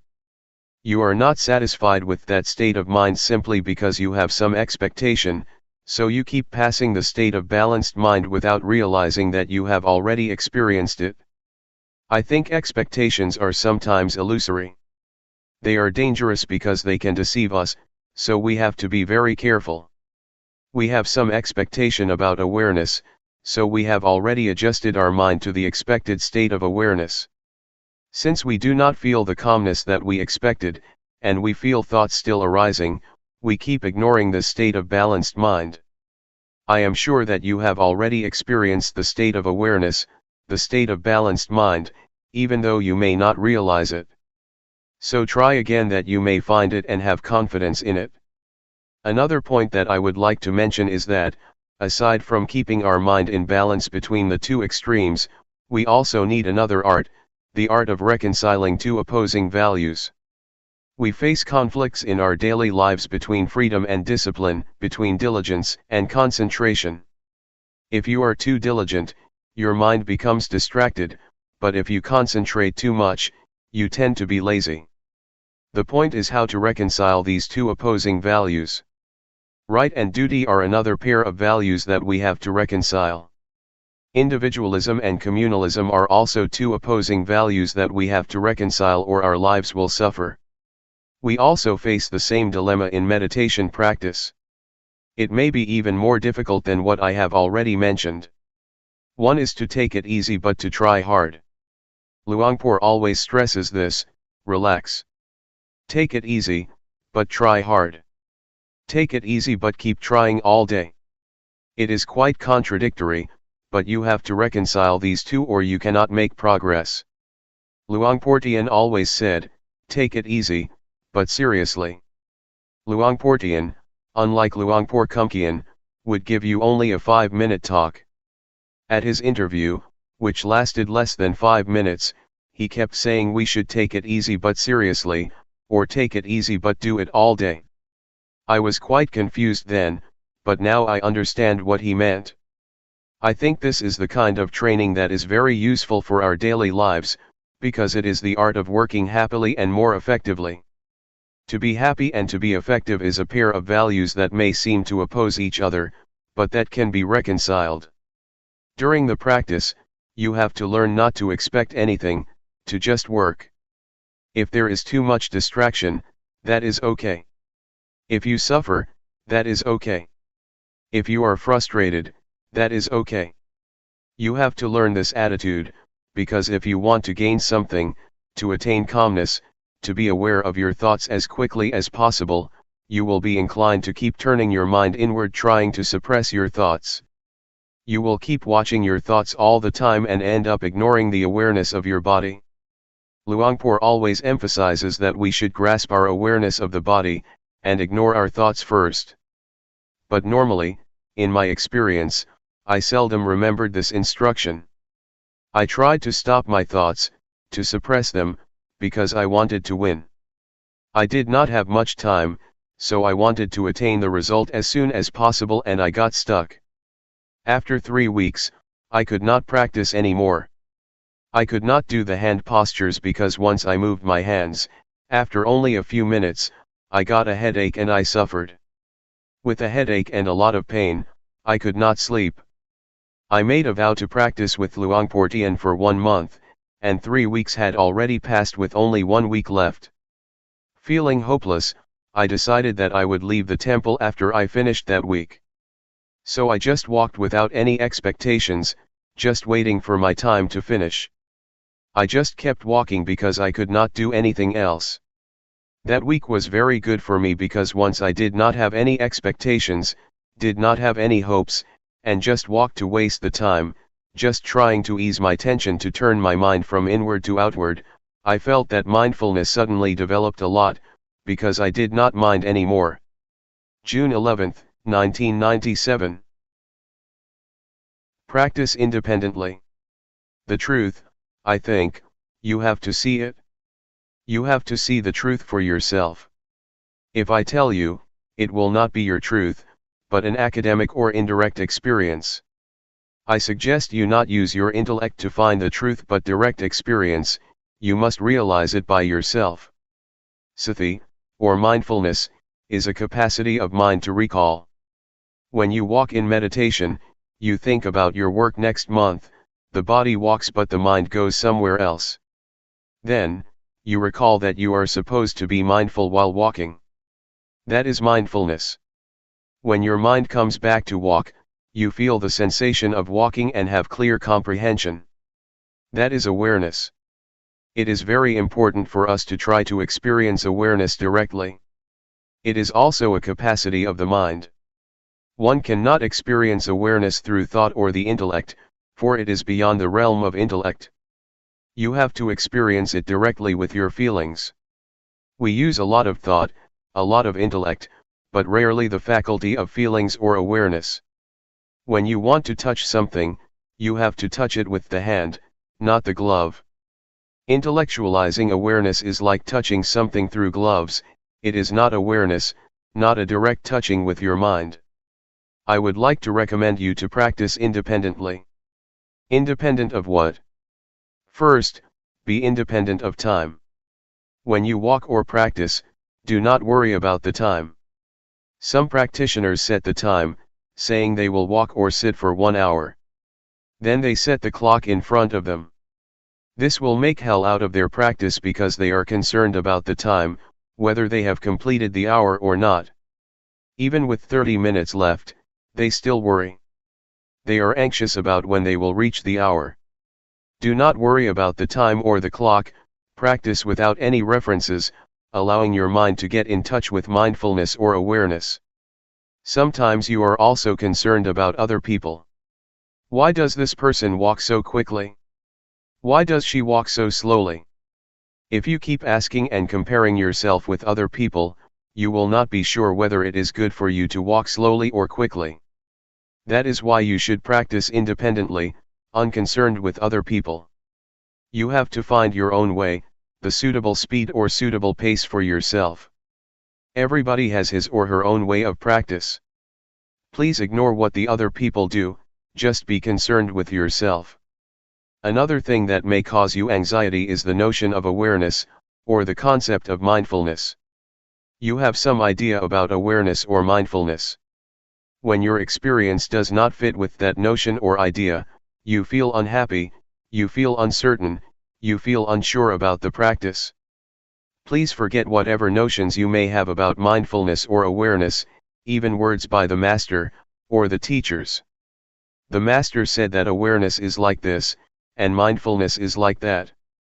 You become attached to these words. When your experience does not fit with these words or ideas, you feel unhappy.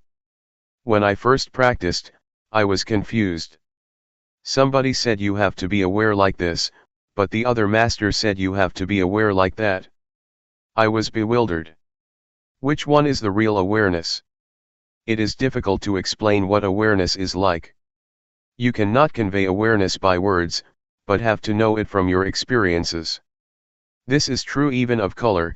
When you see this robe, you know exactly what color it is, but to express it out loud people use different words. Somebody says this is yellow, but others claim it is orange. Different people use different expressions even for the same thing. Please ignore these references. The fourth thing to be independent of is the previous results that you may have obtained. Yesterday, you experienced calmness, you achieved wonderful practice, and then you want your practice right now to be the same. That is another kind of reference that you should avoid.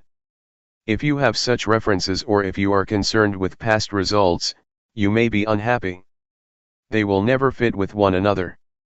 Ignore the results of the past and start again at the present moment. Practice independently, independent of previous results. It is already the past, let us ignore it. However good your experience was, be it calmness or tranquility, do not try to repeat it again or you will be disappointed. Why? Because you have some expectation, and expectation makes your mind out of balance.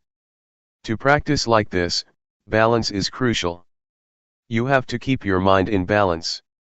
Desire or expectation tends to push your mind out of balance. Therefore, forget whatever happened to you, even your expectations. Be careful with expectation.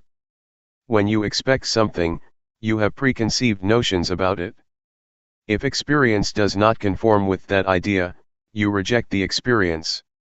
There is a story that is very instructive. An individual on a sinking boat prayed to God for help. Being very devout and sincere, he sincerely believed that God would help those who have faith in him. During his prayer, a lifeboat came by and asked him to join. He said, "No, I believe God will help me, because he never ignores those who have faith in him." So, the lifeboat left him behind. 1 hour later, the sea level was already at his chest. A fisher's boat came. He said, "No. God will help me." Another hour later, the sea level was already up to his neck. A patrol boat came. He replied again, "No." So, he drowned and went to heaven because he was a good person. When he met God, he asked, "God, why did you forsake me? I prayed for you even at the time of crisis." God replied, "You fool. I sent 3 boats to help you. Why didn't you take the boat?" The man expected a miracle. In reality, no miracles happen. God's action is not miracle, he works through ordinary events. So, with expectation, the person tried to reject even the help of God. Do not be too concerned with expectations, or you will reject the experience that you have already achieved. Just work independently of expectation, and try to get in touch with real awareness through direct experience. When you get a result, it will be the true outcome of your practice. Do not bother with miracles or preconceived expectations. Question: how can you forget everything and not have any expectations or references? Answer: it can be done through repetition. In the first hour it may not be easy to forget, but if you practice more and more, you will feel in harmony with the practice, and then this notion will pass away. Nevertheless, you have to do it repeatedly, over and over again. Then, a new kind of habit will develop, the habit of letting go and forgetting expectations. Question: that is very, very hard. Answer: it is possible, if you try to be at the present moment. I found that when I feel in harmony with the practice, I do not care about the rest. To be in harmony with the practice takes time, but it is possible. We call it, to be at the present moment. When you have developed that habit of being at the present moment, you will be less distracted by expectations, by time or schedules, by other people's practice. Question: are you suggesting that we totally ignore previous experience on how to get there? Answer: I suggest you do that when you start the practice. However, when you finish, you may review and think about which one is the way. During the practice, try to be at the present moment, otherwise, your previous results will distract you from the practice. Question: when we start the practice again, we will take reference of the previous experience, right? Then, how can you practice independently? Answer: a kind of habit will develop within you.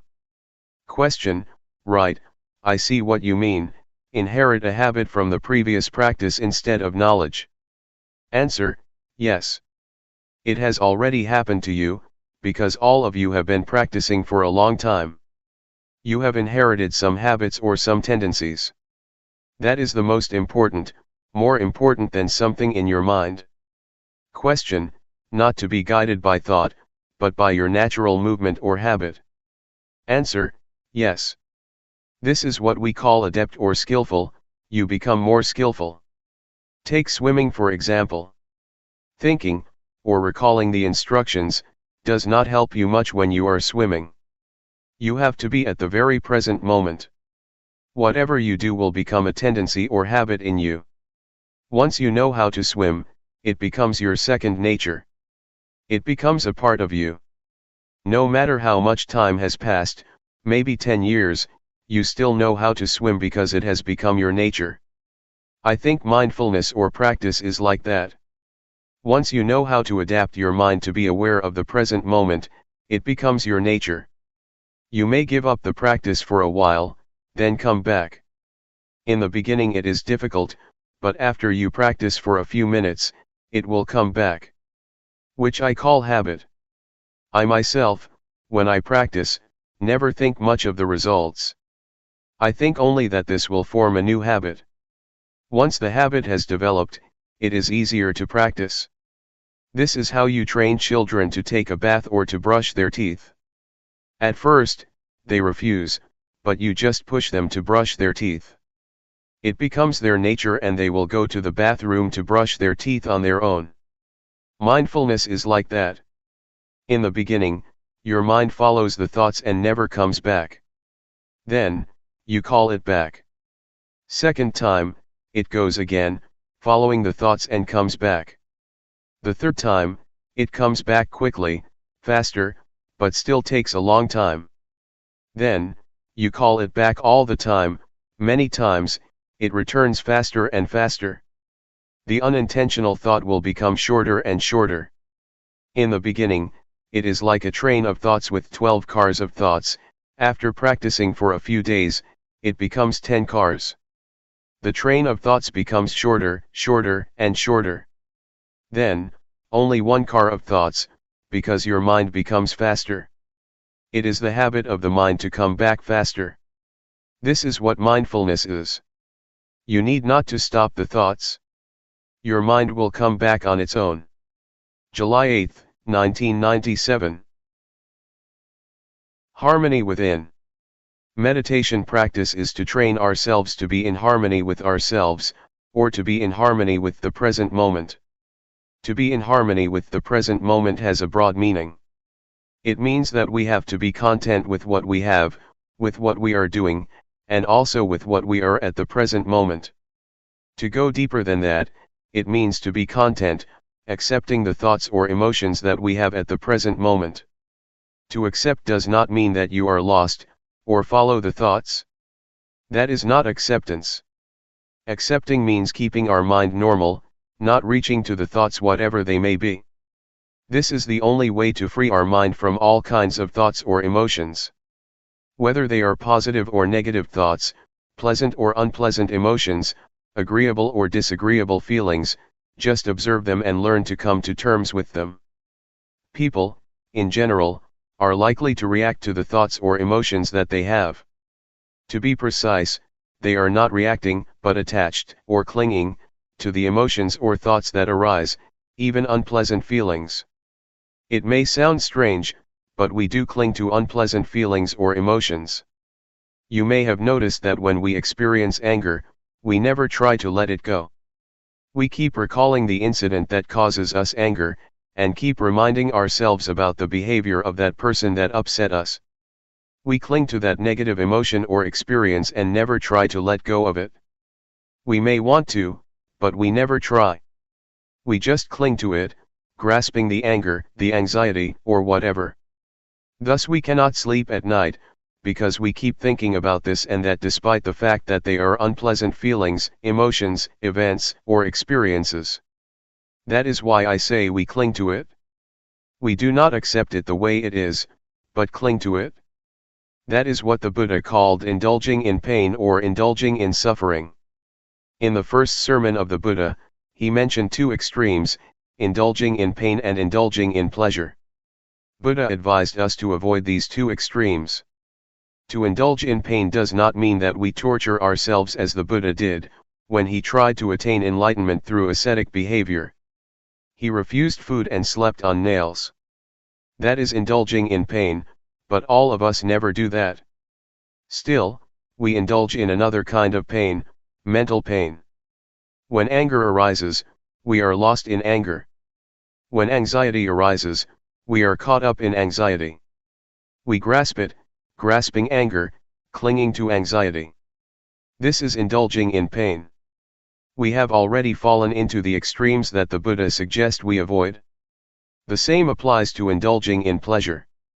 Normally, people think that to indulge in pleasure means indulging in sensual pleasure, like a playboy, to have new spouses, to enjoy themselves in the casinos, theaters, nightclubs, etc. Yet, you have already experienced indulging in pleasure mentally. When pleasant feelings arise in your mind, you cling to them and enjoy them, do you not? We are always caught up in the agreeable emotions and feel content with them.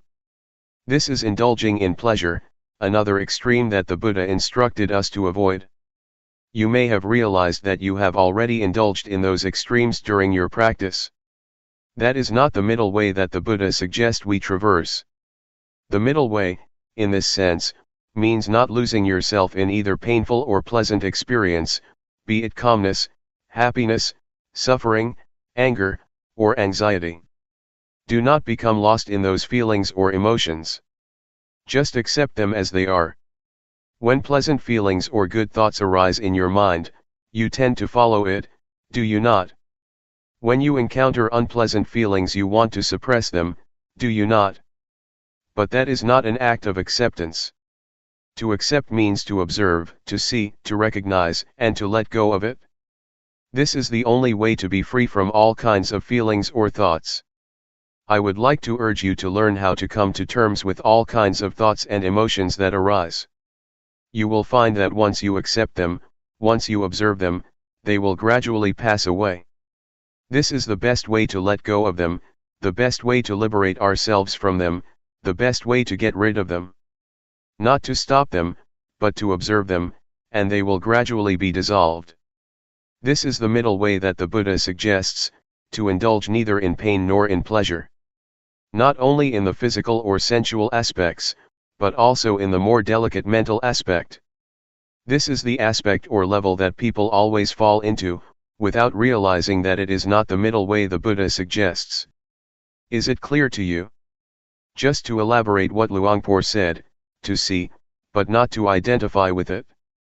If you identify with it, you have already indulged in both pleasure and pain. Just see it as it really is, do not be overjoyed or upset by pleasant or unpleasant feelings. This will keep our minds stable.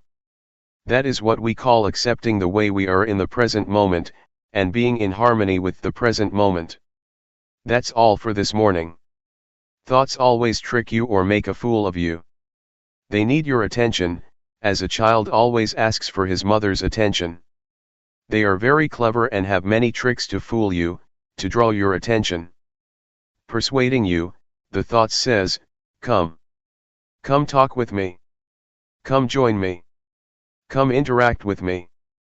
In the beginning, you may think that you know their tricks, but their tricks are endless. When I practice, I say to the thoughts, no, I will not interact with you. Whatever thoughts arise, I will turn my back on you. Yet, they have many new tricks to make a fool of me.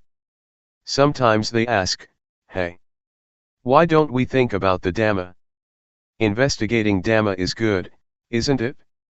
So I jump into the thoughts, and later realize, oh, I fell into your trap again. That's all right. You should try to have strong will. Sometimes you have very beautiful and excellent ideas. You may think about the glorious past, a beautiful moment in the past, or somebody whom you would like to talk with. The thoughts will try to persuade you to interact with them, but you should have strong determination to resist their temptation. In the beginning, it may be difficult. With the support from mindfulness, with the strength of mindfulness, you will feel it increasingly easier to ignore the call or temptation of the thoughts.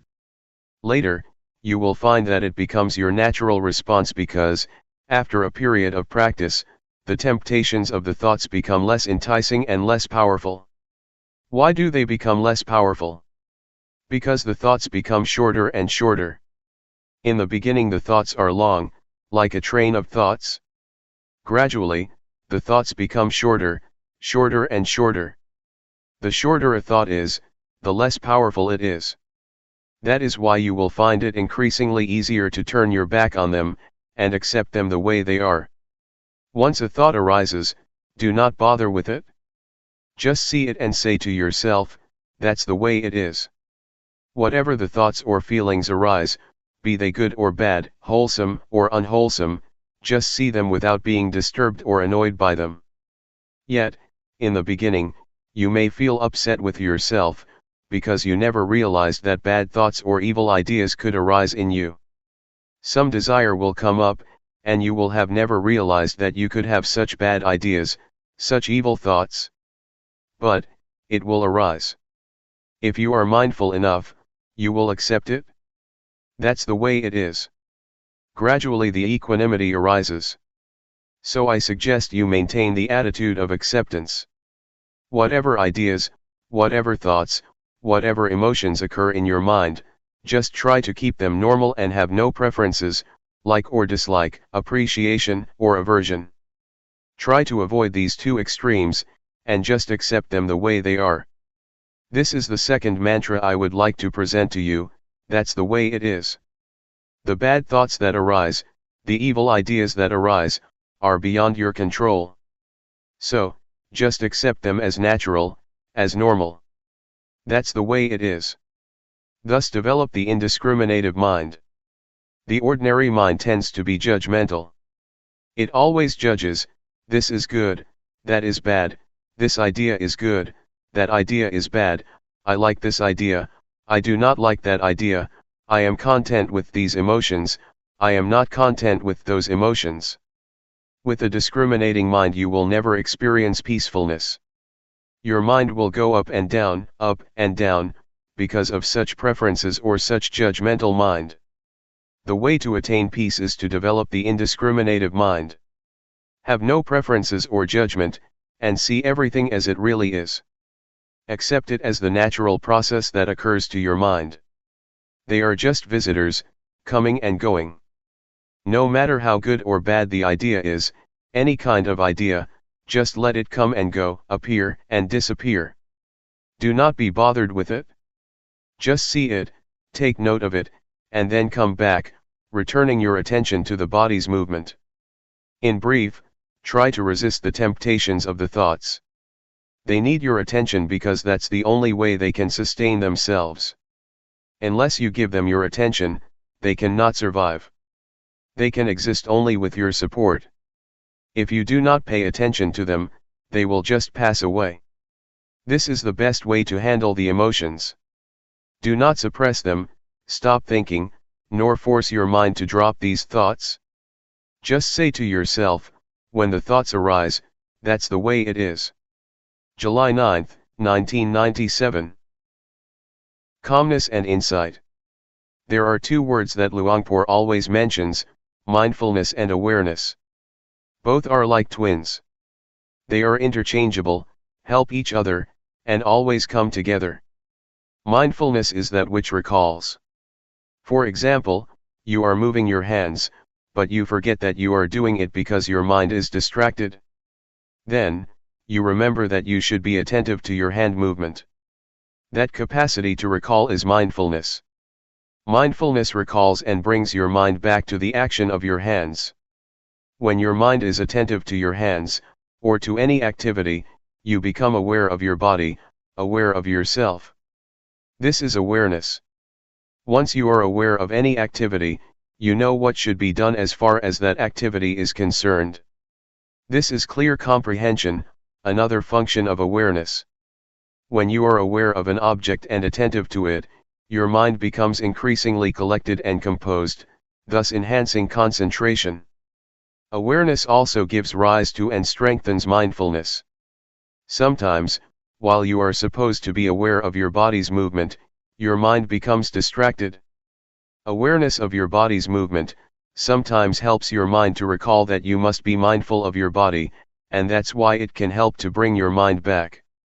It awakens mindfulness, bringing back the mind.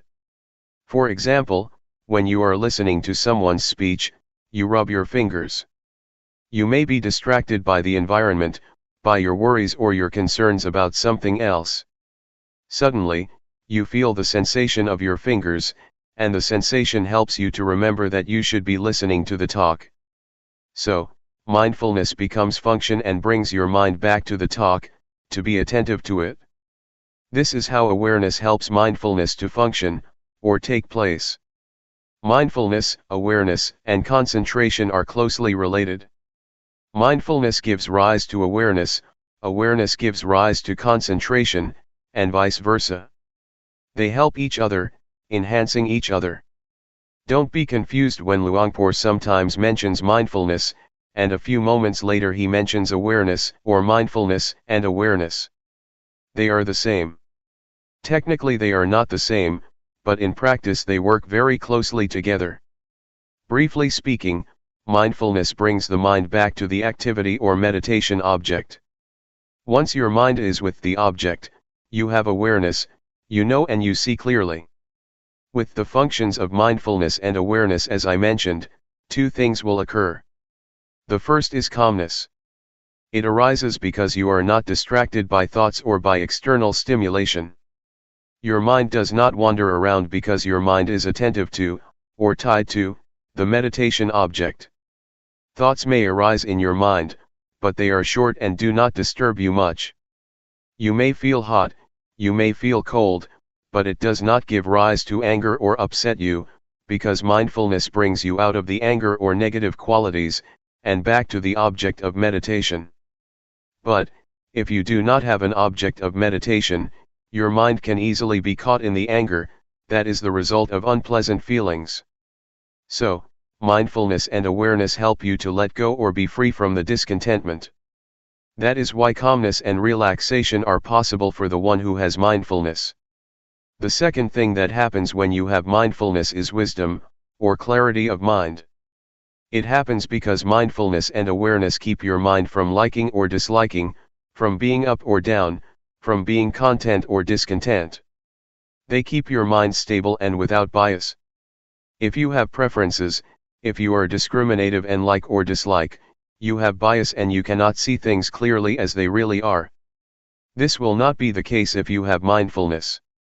For example, when anger arises, you will not be caught up in it, you will distance yourself from it and see the anger. You do not reject anger, but just see it. You can see how it exists and how it passes away. But, if you get into the anger, you cannot see, and you cannot know the anger. Just as when you are in this hall, you cannot see what this hall looks like, unless you go outside, only then can you see what the Kuan Yin hall looks like. You have to be outside so that you can see clearly what or where it is. How can you be outside the anger if you do not have mindfulness? Mindfulness helps you to be outside the thought and see it as really is. That is why Luangpor always emphasizes that, you have to see. You should know. You should not be lost in any kind of thoughts, be they good or bad, of pleasure or pain, so that you can see and know. Truth will reveal itself. In short, as I mentioned, there are two kinds of results that will take place, calmness and insight, or wisdom. Yet, you should bear in mind that calmness is not the primary aim of this meditation. The primary aim is insight. If you take calmness as the primary objective, it is easy for you to become lost in calmness, and then you cannot even see what it is. Just recognize that calmness is like this, when it manifests itself, and do not be overjoyed with it. Just see that that's the way it is, and then try to maintain your mind to see, to be clear, keep knowing, keep observing. That's all. This is just to make a brief distinction between mindfulness and awareness, and to highlight their main functions as well as how they work together. Practically, they have more functions than what I have just mentioned. July 10, 1997. The point of balance. As you may be aware, Luangpor tries to suggest that you not watch your mind or watch your body closely. There are some justifications for that. In our daily life we tend to do a few things at the same time. You should allow your mind to be aware of your whole body rather than only a particular part of it. Otherwise, you may make mistakes in your activities. For example, when I began my practice, one day, I finished my lunch and had to throw the leftovers into the waste basket. Since I did not know how to practice properly, I forced my mind to concentrate only on my feet, while I was walking to the waste basket. When I arrived at the basket, I threw the leftovers into the basket, and forgot that not only the leftovers but the fork and spoon were also thrown away. Why? Because I concentrated too much on my feet. I did not allow my mind to be aware of my whole body, to be aware of the act of holding the plate with the leftovers and the fork and spoon. If you force your mind to concentrate only on one part of your body, you limit your awareness to that part and forget the rest.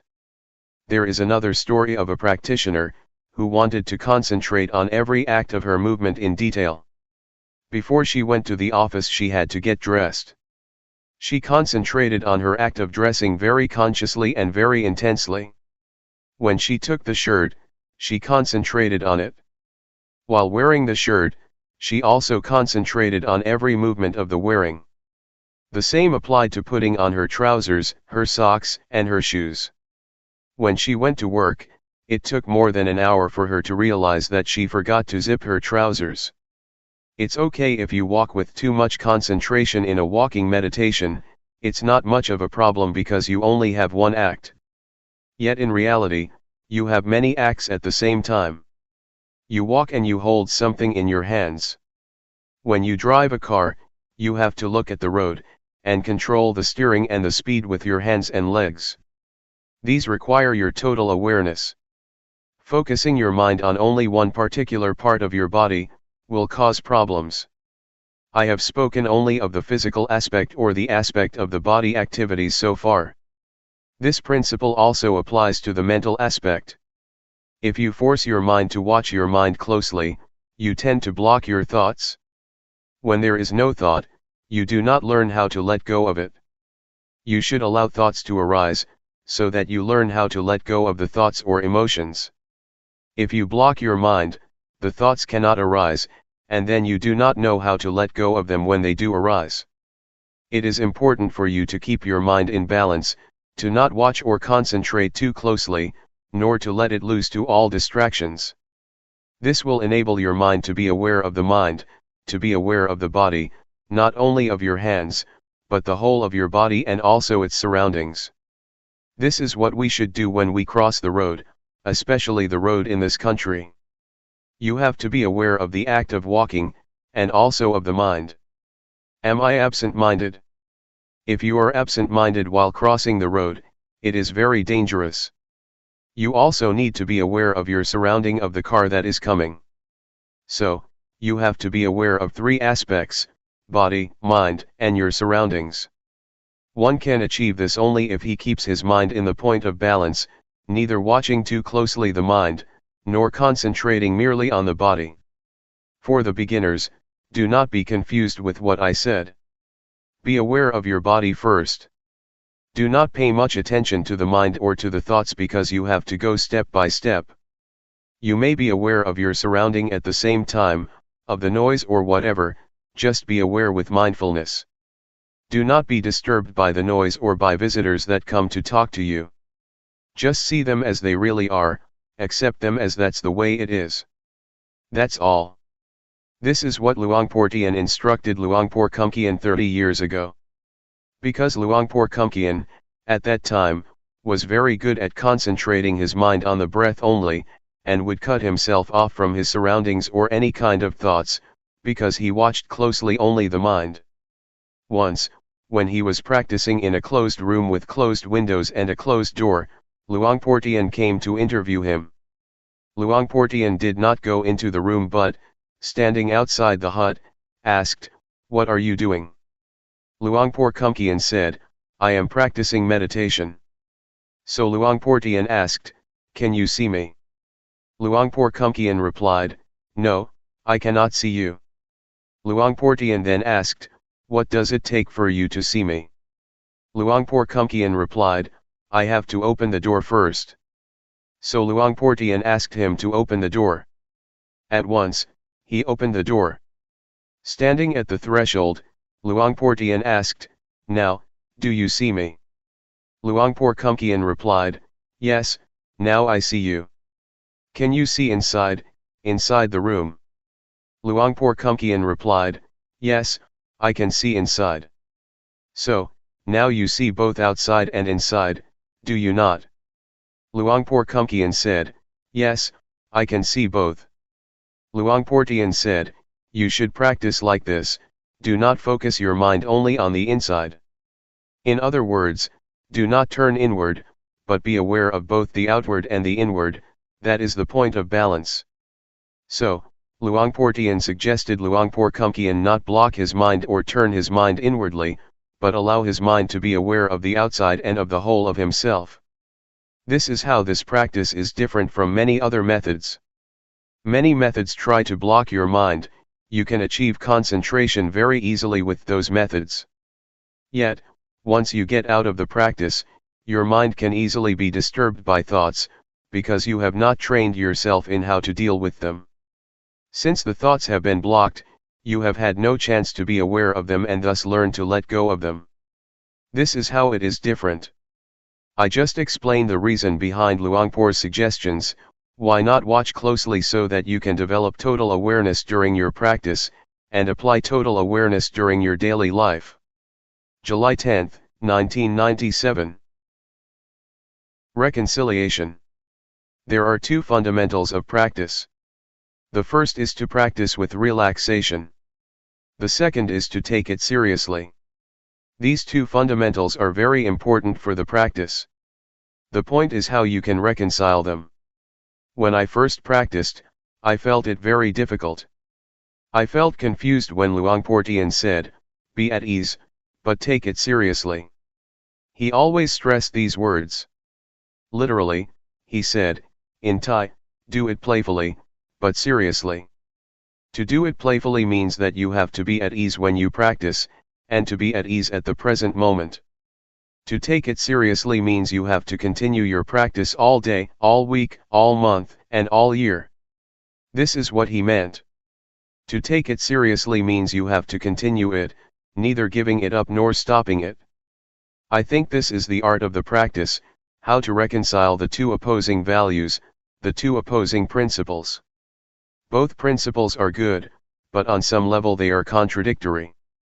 As you may remember, in the first few days, I talked about the middle way. The middle way is the practice that avoids the two extremes. The two extremes are bad, so we have to avoid them. That is the middle way. Yet, at the same time, there are two principles, two values, that are both good, but in opposition to each other. We have to reconcile them to make them in harmony. These are the arts of the practitioner. 1. You have to avoid the two extremes because both are bad, and 2. You have to harmonize the two values. These two arts are different. Sometimes people are confused, they think the middle way is to mix good and bad, and then divide it in two. That is not the middle way. The middle way is to avoid the two extremes and, at the same time, reconcile the two values, the two principles. In Buddhism, you will find that this art is very necessary. You have to reconcile faith and wisdom. Those who have too much faith always lack wisdom, those who have wisdom always lack faith, because they always criticize, always doubt, always feel uncertain. So the Buddha taught us to reconcile these two principles, do not miss any of them, but combine them in harmony. The same applies to diligence or earnestness and calmness. If you are too diligent, you tend to lack calmness or concentration, but if you develop too much concentration, you tend to be indolent. Again, you have to combine, or reconcile, concentration and diligence. Now, let us go back to what Luangpor Teean always mentioned, to practice relaxed, but seriously. It means that when you practice you should feel that you are taking a rest. When you walk, it is not much different from a morning walk or evening walk, in the sense that you do not expect much from such a walk. When you have a morning walk you do not expect much from the walk, do you? That is the attitude that we should apply to the practice. When you take something lightly, you do not worry about it, which enables you to feel joy and be relaxed in doing that work. Since you are not worried with the outcome, your mind can easily get into the balance, since you are not worried about the outcome, and also have joy in doing the work, you can do it continually. You are not frightened with the work or become turned off by it. When children play, they can play all day and all night without being tired, because they feel joy and do not expect much from their play. Yet, if you ask them to do their homework, you turn them off because there are a lot of expectations from the teachers, from themselves and from their parents. There are standards against which the outcome has to be compared, and this always frightens, or turns off, people. That's why I asked you not to set any standards, any goals, or have any expectations. Do not set the goal that you will not be distracted in the next 10 minutes. You cannot do that, just be concerned with the present moment. If you are worried about the outcome, your mind is already in the future, the outcome is in the realm of the future. If you are concerned only with the cause, the practice, you are already in the present, the cause is what you have to make, and you can only make it in the present moment. If you can have this approach to the walking meditation, or to any kind of meditation, you will find that this approach or attitude is very helpful to your daily life. In daily life, we always have problems with our work, we are very tense and frustrated because we worry so much about the future, the outcome, or the reaction or response of people. Sometimes we are worried because we want ourselves to reach a goal as soon as possible. When we drive a car, we may feel unhappy because we want our car to reach the destination as early as possible. If you have such thoughts, you cannot drive the car relaxed or with happiness, especially when you are late. You feel upset and frustrated. The desire to reach the destination as soon as possible becomes like a fire that burns your mind. Remind yourself to pay attention to the present moment. It does not help at all if I am worried about being late, because it does not make me reach the destination faster or sooner than if I am not worried. The worry itself does not help, it does not change the situation. What you should be concerned about is trying to driving the car properly and as best as you can, because this is the only way that you can arrive at the destination without delay. So in real life you have to be at the present moment, and not allow the mind to be occupied by expectations or by the future. The attitude that causes suffering to a lot of people, especially people of today, is the expectation of getting the result or reaching the destination as soon as possible. When I write a book, if I think that it will take one more year or one more month to finish the job, I feel worried, because it's still a long time and I am tired already. Yet, if I bring my mind back to the work that I am doing at the moment, I feel less worried, and concentration takes place easily, because being at the present moment brings you calmness and concentration, and can enable you to continue your work without much problem. I think we have to learn how to do work without pushing or driving us at the same time. Just do whatever has to be done.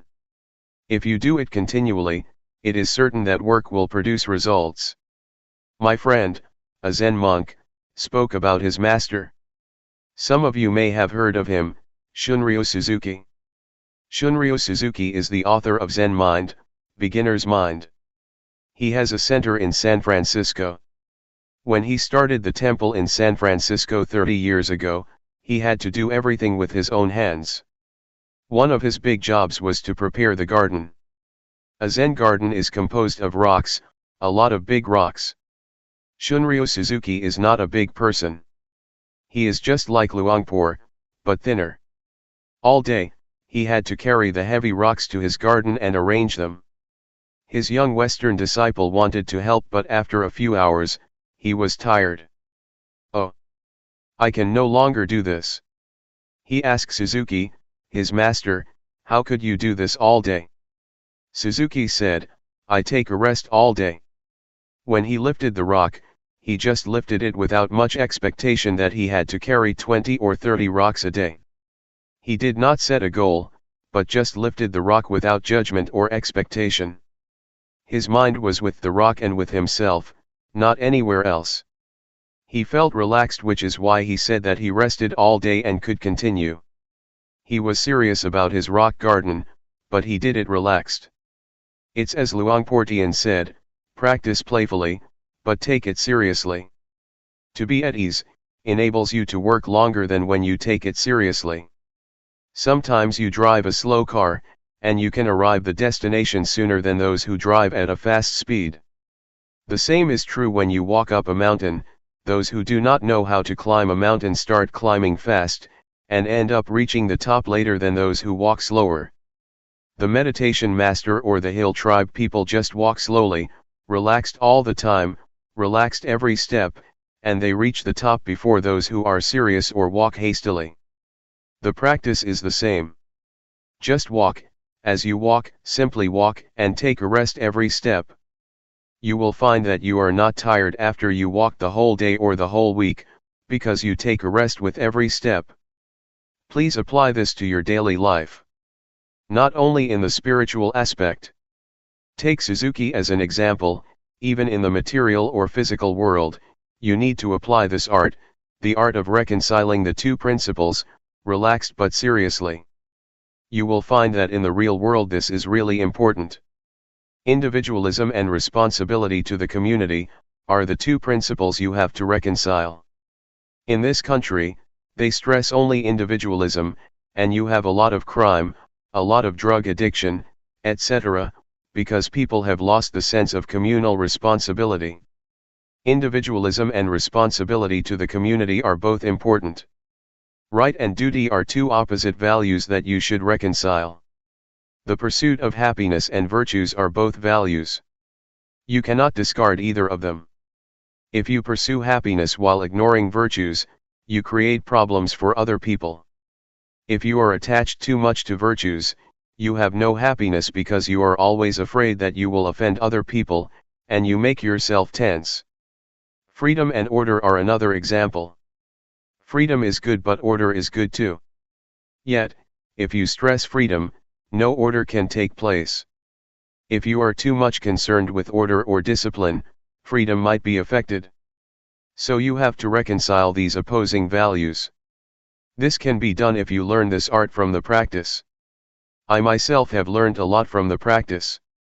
Because this art is very crucial for the practice, if you cannot learn it, it will be very difficult to achieve the practice.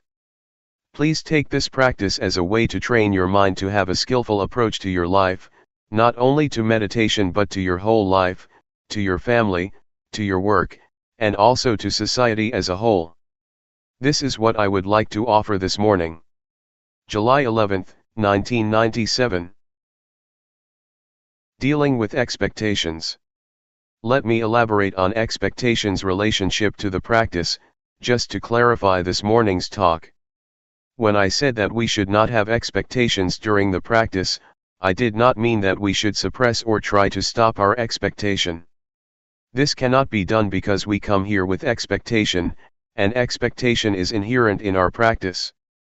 I just want to say that despite our expectations, we should not allow them to bother us during our practice, let ourselves be preoccupied with them, or let them drive our practice.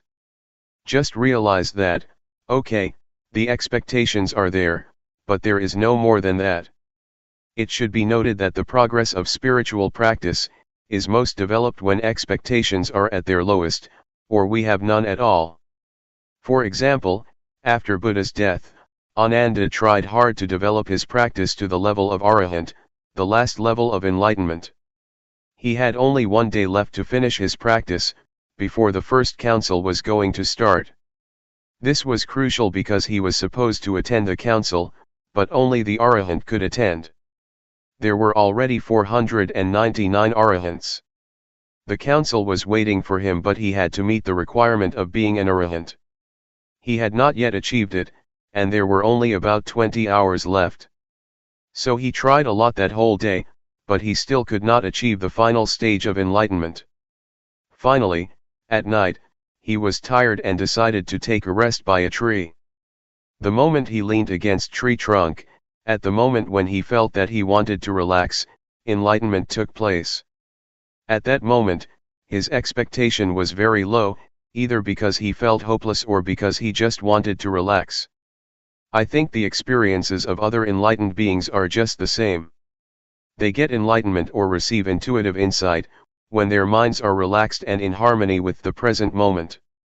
Some of Luangpor Teean's disciples got insight while they were harvesting the crops, obviously with mindfulness. This law of enlightenment, or law of intuitive insight, also applies to the world of scientists and the world of daily life. You may have heard of the story about Eureka and Archimedes. He tried to find the law of density and he could not find it, until the moment he got himself into the bathtub. At that moment, he felt relaxed. After working all day, he just wanted to take a good bath. The moment he submerged himself in the bathtub, he realized the law of displacement, which is crucial for the calculation of the density of objects. If you want to know the density of this chair, you put it into water, calculate the volume of the water that overflows, or is displaced, the weight of the water and the weight of this chair, and then you know the density of the chair. So, the word Eureka, or the intuitive knowledge of Archimedes, arose when he had no expectation. The same applies to Newton. He found the law of gravity when he was going to relax under the apple tree. An apple fell. He realized the law of gravity. At that time, he had just put aside his research, so his expectations were very low at that moment. You see how intuitive knowledge works. It works when expectations are very low, and especially when you are very mindful in that present moment. So, the point is how you can practice without the drive of expectation, the drive of desire. This is a problem because we are usually driven by desire or expectation. In Buddhism there are two kinds of motivation. The first is desire to get or desire to achieve. The second is zeal, you want to do, or you want to practice. There is a difference between the two. Desire is closely related to craving, and zeal is closely related to wisdom. With zeal, you realize that it is good, so you want to do it. Zeal is the desire to do, not the desire to get, not the desire to achieve but the desire to do. Buddhism does not say that you should not want. Yes, you should have wants. You should have the want to do, but not the desire to achieve or the desire to get. So, please learn to use zeal as the motivation for your practice. You see with your wisdom that meditation practice is good. It is not to satisfy your ego that you do it, but because it is good for yourself and for others. Then, you start practicing. Yet, for a lot of people, it is difficult to develop zeal, because desire always dominates their minds. That is okay. We have to accept the way it is. We have to accept that we have desires and expectations. But again, once we start walking, once we start moving our hands, it is time to turn our attention to our body's movements, and leave our expectations and desires behind. Submerge yourself in the present moment, in the act of walking, in the act of moving. When you get the results of the practice, you will have confidence in the practice, and you will see for yourself, oh, this practice is good. You develop zeal because you have seen for yourself the results of the practice. This is how zeal is developed. You see it yourself, with your mind, oh, this is good. So you develop the inclination to practice, and this time you practice without the drive of expectation. You enjoy doing it, so you just do it. Enjoyment is the result of your zeal. If you enjoy something, you do it. You do not mind what will happen. I like it. I enjoy it. So, I do it. There is no more than that. Find out how you can enjoy the practice. The more you enjoy it, the more you will practice it relaxed and at ease, and the more you will get results. The more you get results, the more you become confident, and then you will just do it. We do not need the drive of expectation or the drive of desire. I think this is the motivation that people lack.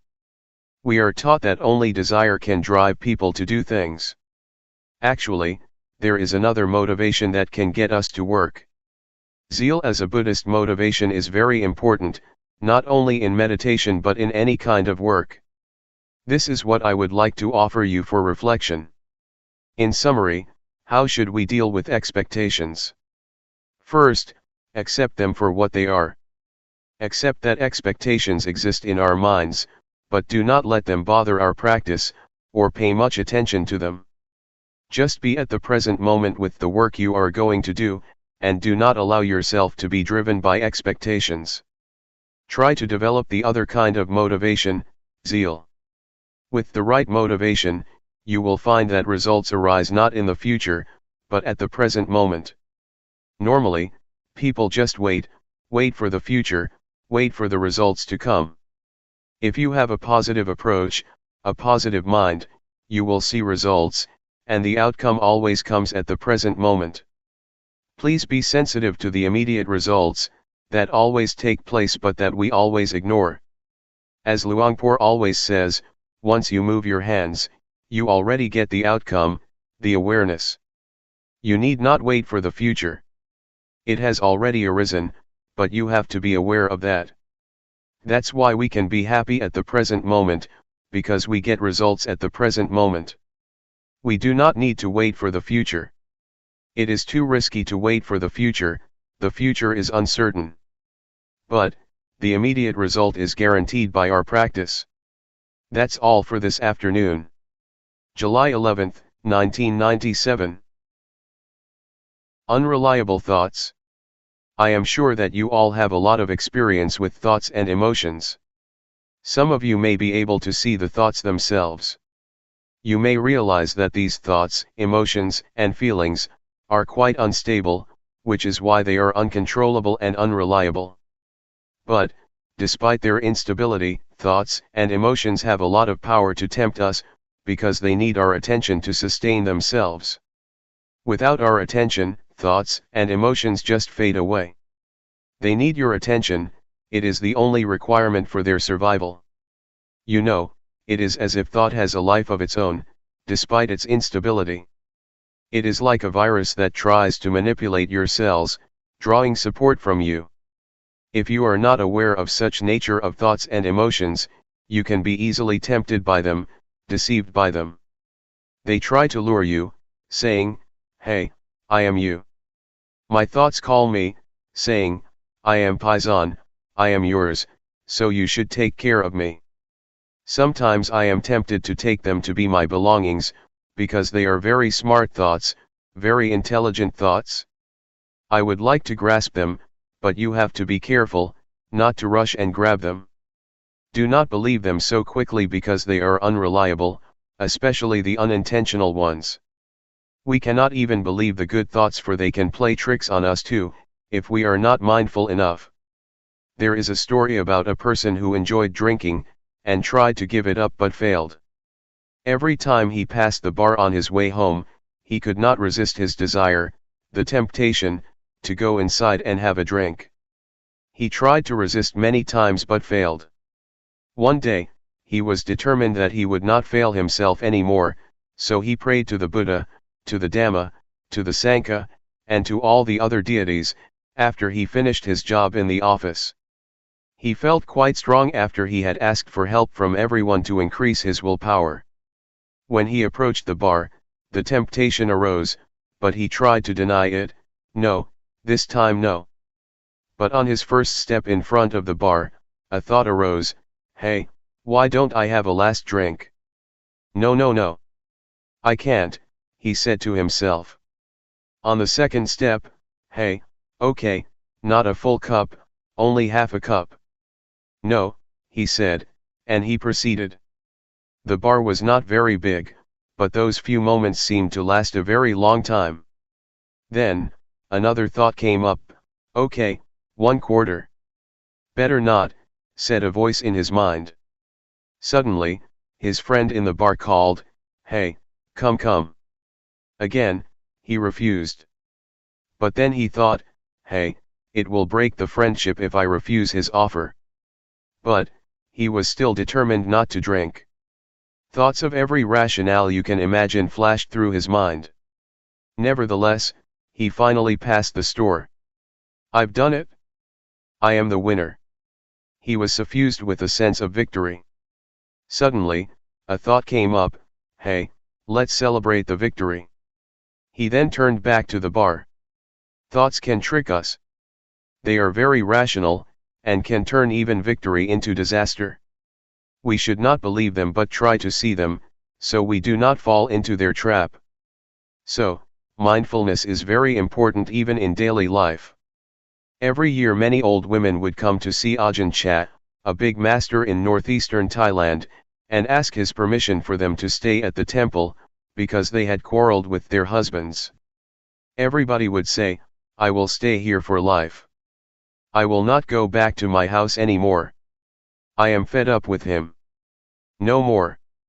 I am disenchanted with the household life. Please allow me to stay and practice with you." A few days later, the husbands would come, visit them, and ask them to go home.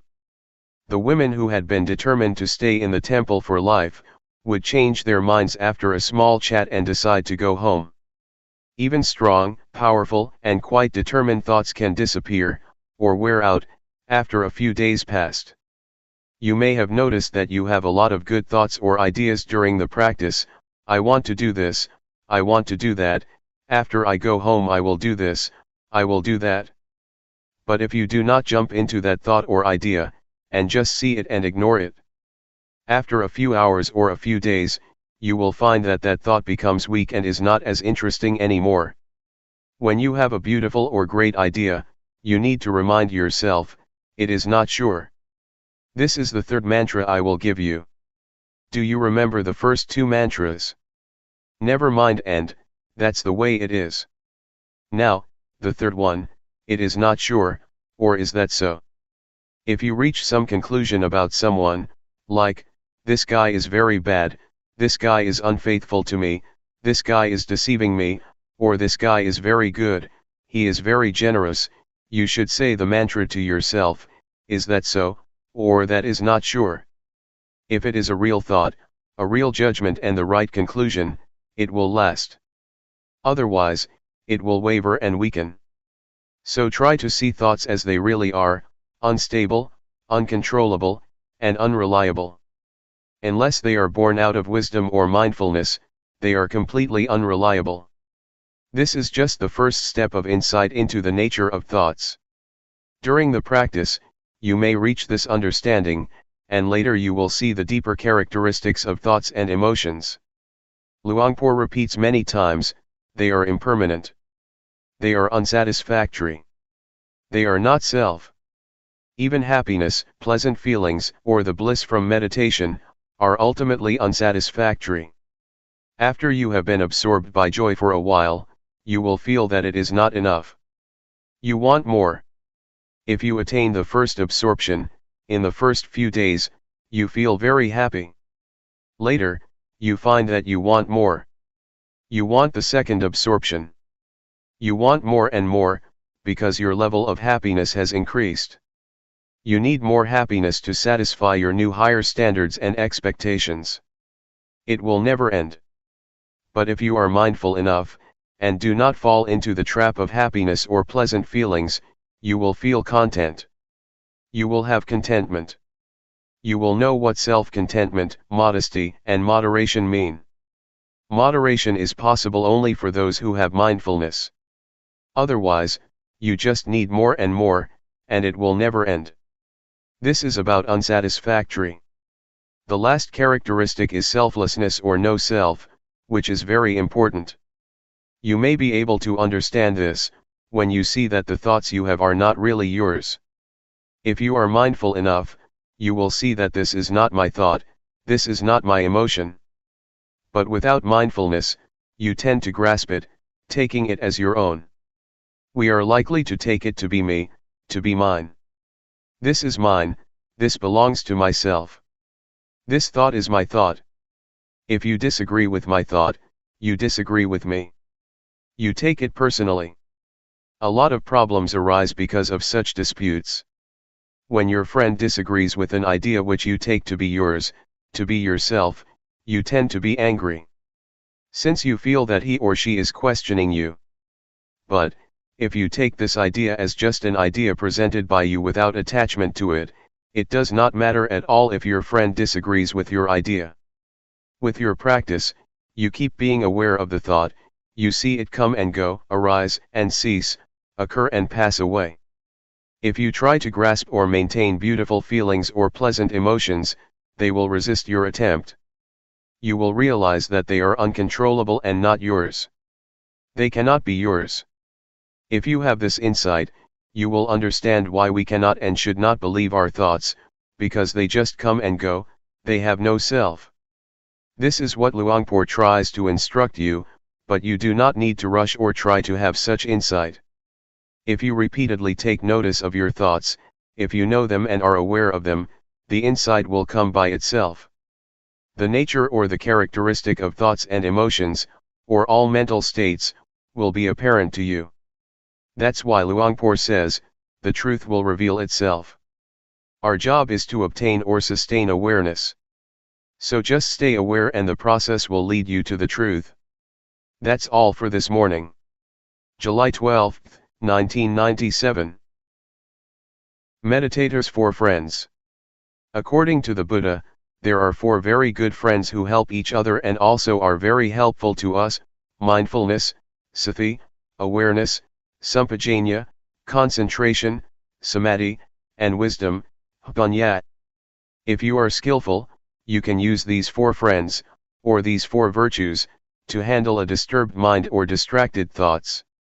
You have already been introduced to mindfulness and awareness, and know how to deal with distracted thoughts, that is to be aware and mindful of these thoughts or emotions. Once these thoughts are recognized by our awareness, they just fade away. It is as if you come face to face with a burglar about to steal something from your house. You see him and he becomes frightened and disappears. Or, it is like a dog.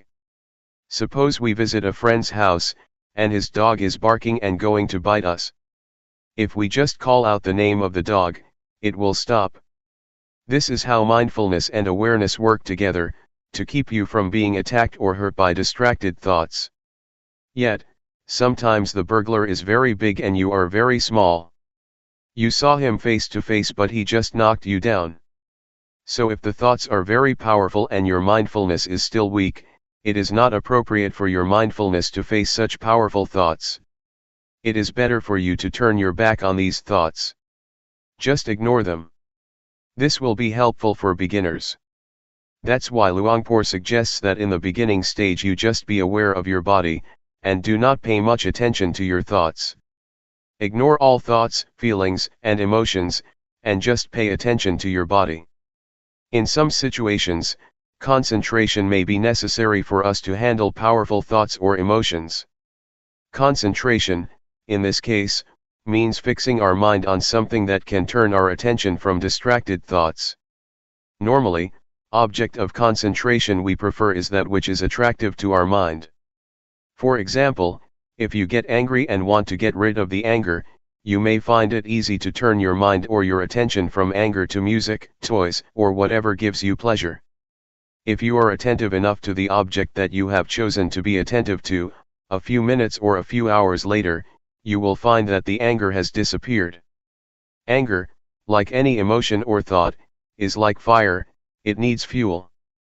Normally, it is sustained because we ourselves keep adding fuel to the fire, so it keeps burning. If we turn our attention to something else, or do not put firewood into the fire will be extinguished because there is no wood to consume. Yet, in reality, we cannot depend on music or something external to us all the time, because anger can take place anytime, in the subway, or during a conversation. So we need to depend on ourselves, by choosing those we already have as objects for concentration. That is why the master suggests you use the breath or your body's movement as the object of meditation. When you feel disturbed by thoughts or emotions, you should just turn your mind back to the breath or your body's movement. Gradually, the thoughts or disturbing emotions just disappear. In the beginning, the breath or your body's movement is not powerful enough to attract your mind. It is less attractive than music, sports, etc. Yet, if you practice enough, your mind will become familiar with the breath or your body's movement, and it can be in harmony or as one with them easily. The fourth friend is wisdom. This has a lot of meaning.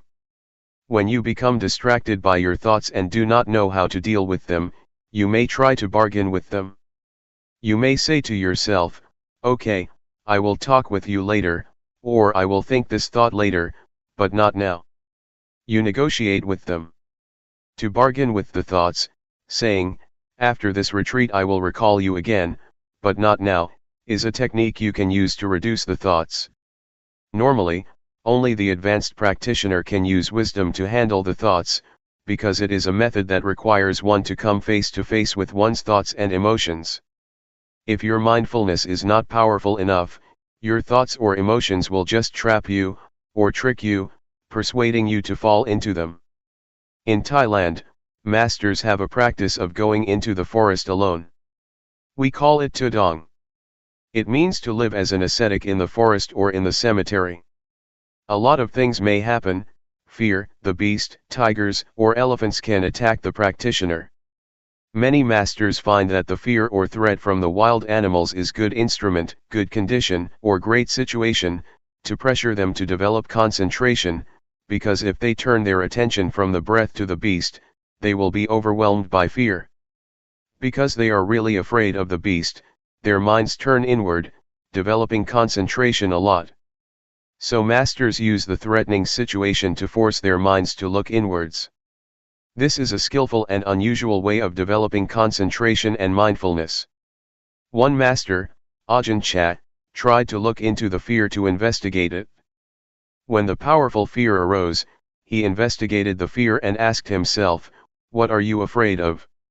A voice replied, "I am afraid of death." Then he asked himself, "If you don't die today, won't you still die tomorrow?" "Everybody has to die, today or tomorrow," he replied. So, he asked again, "Why should I be afraid? Everybody has to die."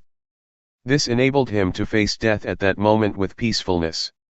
Some masters in that situation just keep asking, "What am I afraid of?" "I am afraid of the tiger." Which part of the tiger are you afraid of, the tail, the ears, the eyes, the legs, or the claws?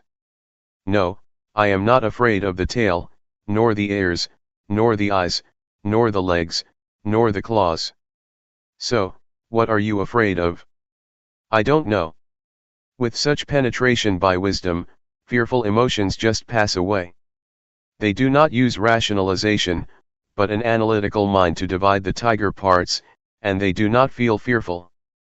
But as Luangpor says, if you have insights into body and mind, into the nature of body and mind, into the temporary state of body and mind, such insights will enable you to go through all problems, distraction, and negative emotions very easily. With a flash of insight, you can go right through them, you have no need of questions and answers. If you understand that these mental states are impermanent, unsatisfactory, and not self, the thoughts are there but they are not me, they are not mine, you become detached from them and they lose the power to tempt you. This is how wisdom works to solve problems. This is just a summary of how to use the different means of dealing with the enemies of the mind. We are like warriors, we need to know many kinds of weapons to deal with our enemies. If you only know one weapon, it is not enough to handle different kinds of problems. In fact, a sense of humor can help you too. If you take any given thought too seriously, you will get into trouble, but if you make fun of it or have a sense of humor, you feel more light-hearted. You can laugh at it, as Luangpor always says, laugh at your thoughts and tell yourself not to be crazy with them. That is also helpful. For example, when you are disturbed by the noise of building construction, visualize the face of the man who is doing the job. Oh, what a poor man! We will have no hostility toward him, but rather pity him. Please learn how to use various techniques, or virtues, for your own benefit, for your own spiritual practice. Nevertheless, I am not much worried about the problems that we face, because when we have problems, we tend to be careful. It is when we are happy that we tend to be careless, and drop our guards like the alcoholic man in the story that I told you earlier. He was very careful when he walked past the bar, which is why a lot of temptations could not persuade him to drink. But when he passed the store, he became proud. Oh, I am the victor. I am the winner. At that moment, he became less careful, and the desire to drink tricked him, convincing him to go back to the bar. Please be careful when you achieve some level of spiritual success, when you have insight, or when you attain the well-developed mindfulness. At that moment, you have to be very careful. There is a story that in China, during a talk like this in a temple, there was an earthquake. All the disciples ran away, but the master stayed still in his place, showing no sign of fear. The next day, after the chanting and the Dhamma talk, there was question and answer session. One student asked, "What is mindfulness?" The master replied, "Mindfulness is the ability to be calm in time of danger. For example, did you see me? When there was an earthquake, I could stay still and drink water without showing any signs of fear. Did you see me tremble? No." One student answered, "You did not drink water. You drank soy sauce." So, please be very careful with pride and conceit. They are very dangerous. Conceit is the last obstacle that only the Arahant can get rid of. Be careful. July 12, 1997. Meditation in action. Meditation enables us to be with ourselves, to see ourselves speaks, sometimes silently, sometimes loudly, sometimes frustratedly, and sometimes happily. You can see how silent or how loud your mind is. We need time to converse with ourselves, to see ourselves, because most of the time our attention is turned to our surroundings, to television, to books, to work, or to our families. We do not have much time to be with ourselves, despite the fact that we should be our best friends. The practice of meditation is the way to make yourself your own best friend, as much as it can be. There is another kind of friend, a bad friend, the friend who seems to agree with us all the time, who spoils us without ever resisting or disagreeing with us. This is not a good friend. A good friend is a friend that keeps reminding you of the proper way of living, who keeps reminding you not to be lost in yourself. Mindfulness works like that. It keeps calling your mind not to be spoiled, not to indulge in your thoughts, be they good thoughts or bad thoughts. Those who have mindfulness will be aware of this. You can observe for yourself how long you have already spoiled your mind. You let it be distracted all the time, you never try to call it back to its proper place. You just follow it, and support it. When your mind gets angry, you follow the anger. When your mind is frustrated, you let it dwell on its frustration. You never recall your mind. Sometimes you may try, but you never have enough strength to call it back. Hey, come back. You are indulging in anger. You are lost in anxiety or suffering. Come back. Now, with mindfulness, you will be able to be a good friend to yourself. You will be able to call your mind back to its proper place, to the present moment, to the present activity. We are not going to spoil our minds anymore. We will be able to turn our attention to the place where it can experience non-suffering, be beyond suffering. You may call it happiness, if you like. But if you have insight, you will know that happiness is also a kind of suffering. Suffering is like the head of the snake, happiness is like the tail of the snake. When you touch the tail of the snake, it does not bite you instantly, but later, the snake will turn around and bite you. That is why we should go beyond happiness and suffering, a state that can be achieved with mindfulness. Now, we are able to be our best friend, a noble friend, Galyanamitta. Galyanamitta means noble friend. It is like this with weeds too. Weeds are undesirable in some respects, but if you arrange them properly and skillfully, they can live peacefully with the flowers, and become part of a beautiful garden. Weeds are not useless all the time, in some situations they are very beneficial. They become herbs or decorative plants in the garden.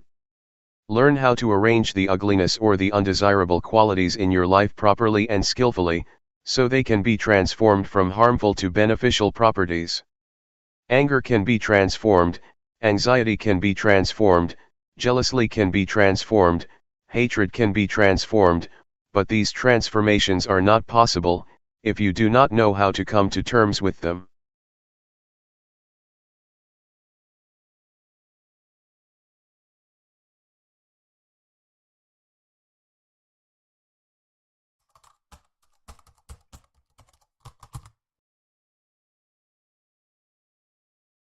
May all beings be at ease, whatever living beings there may be,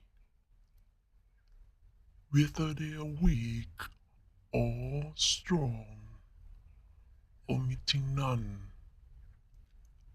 the great or the mighty, medium, short or small, the seen and the unseen, those living near and far away, those born and to be born. May all beings be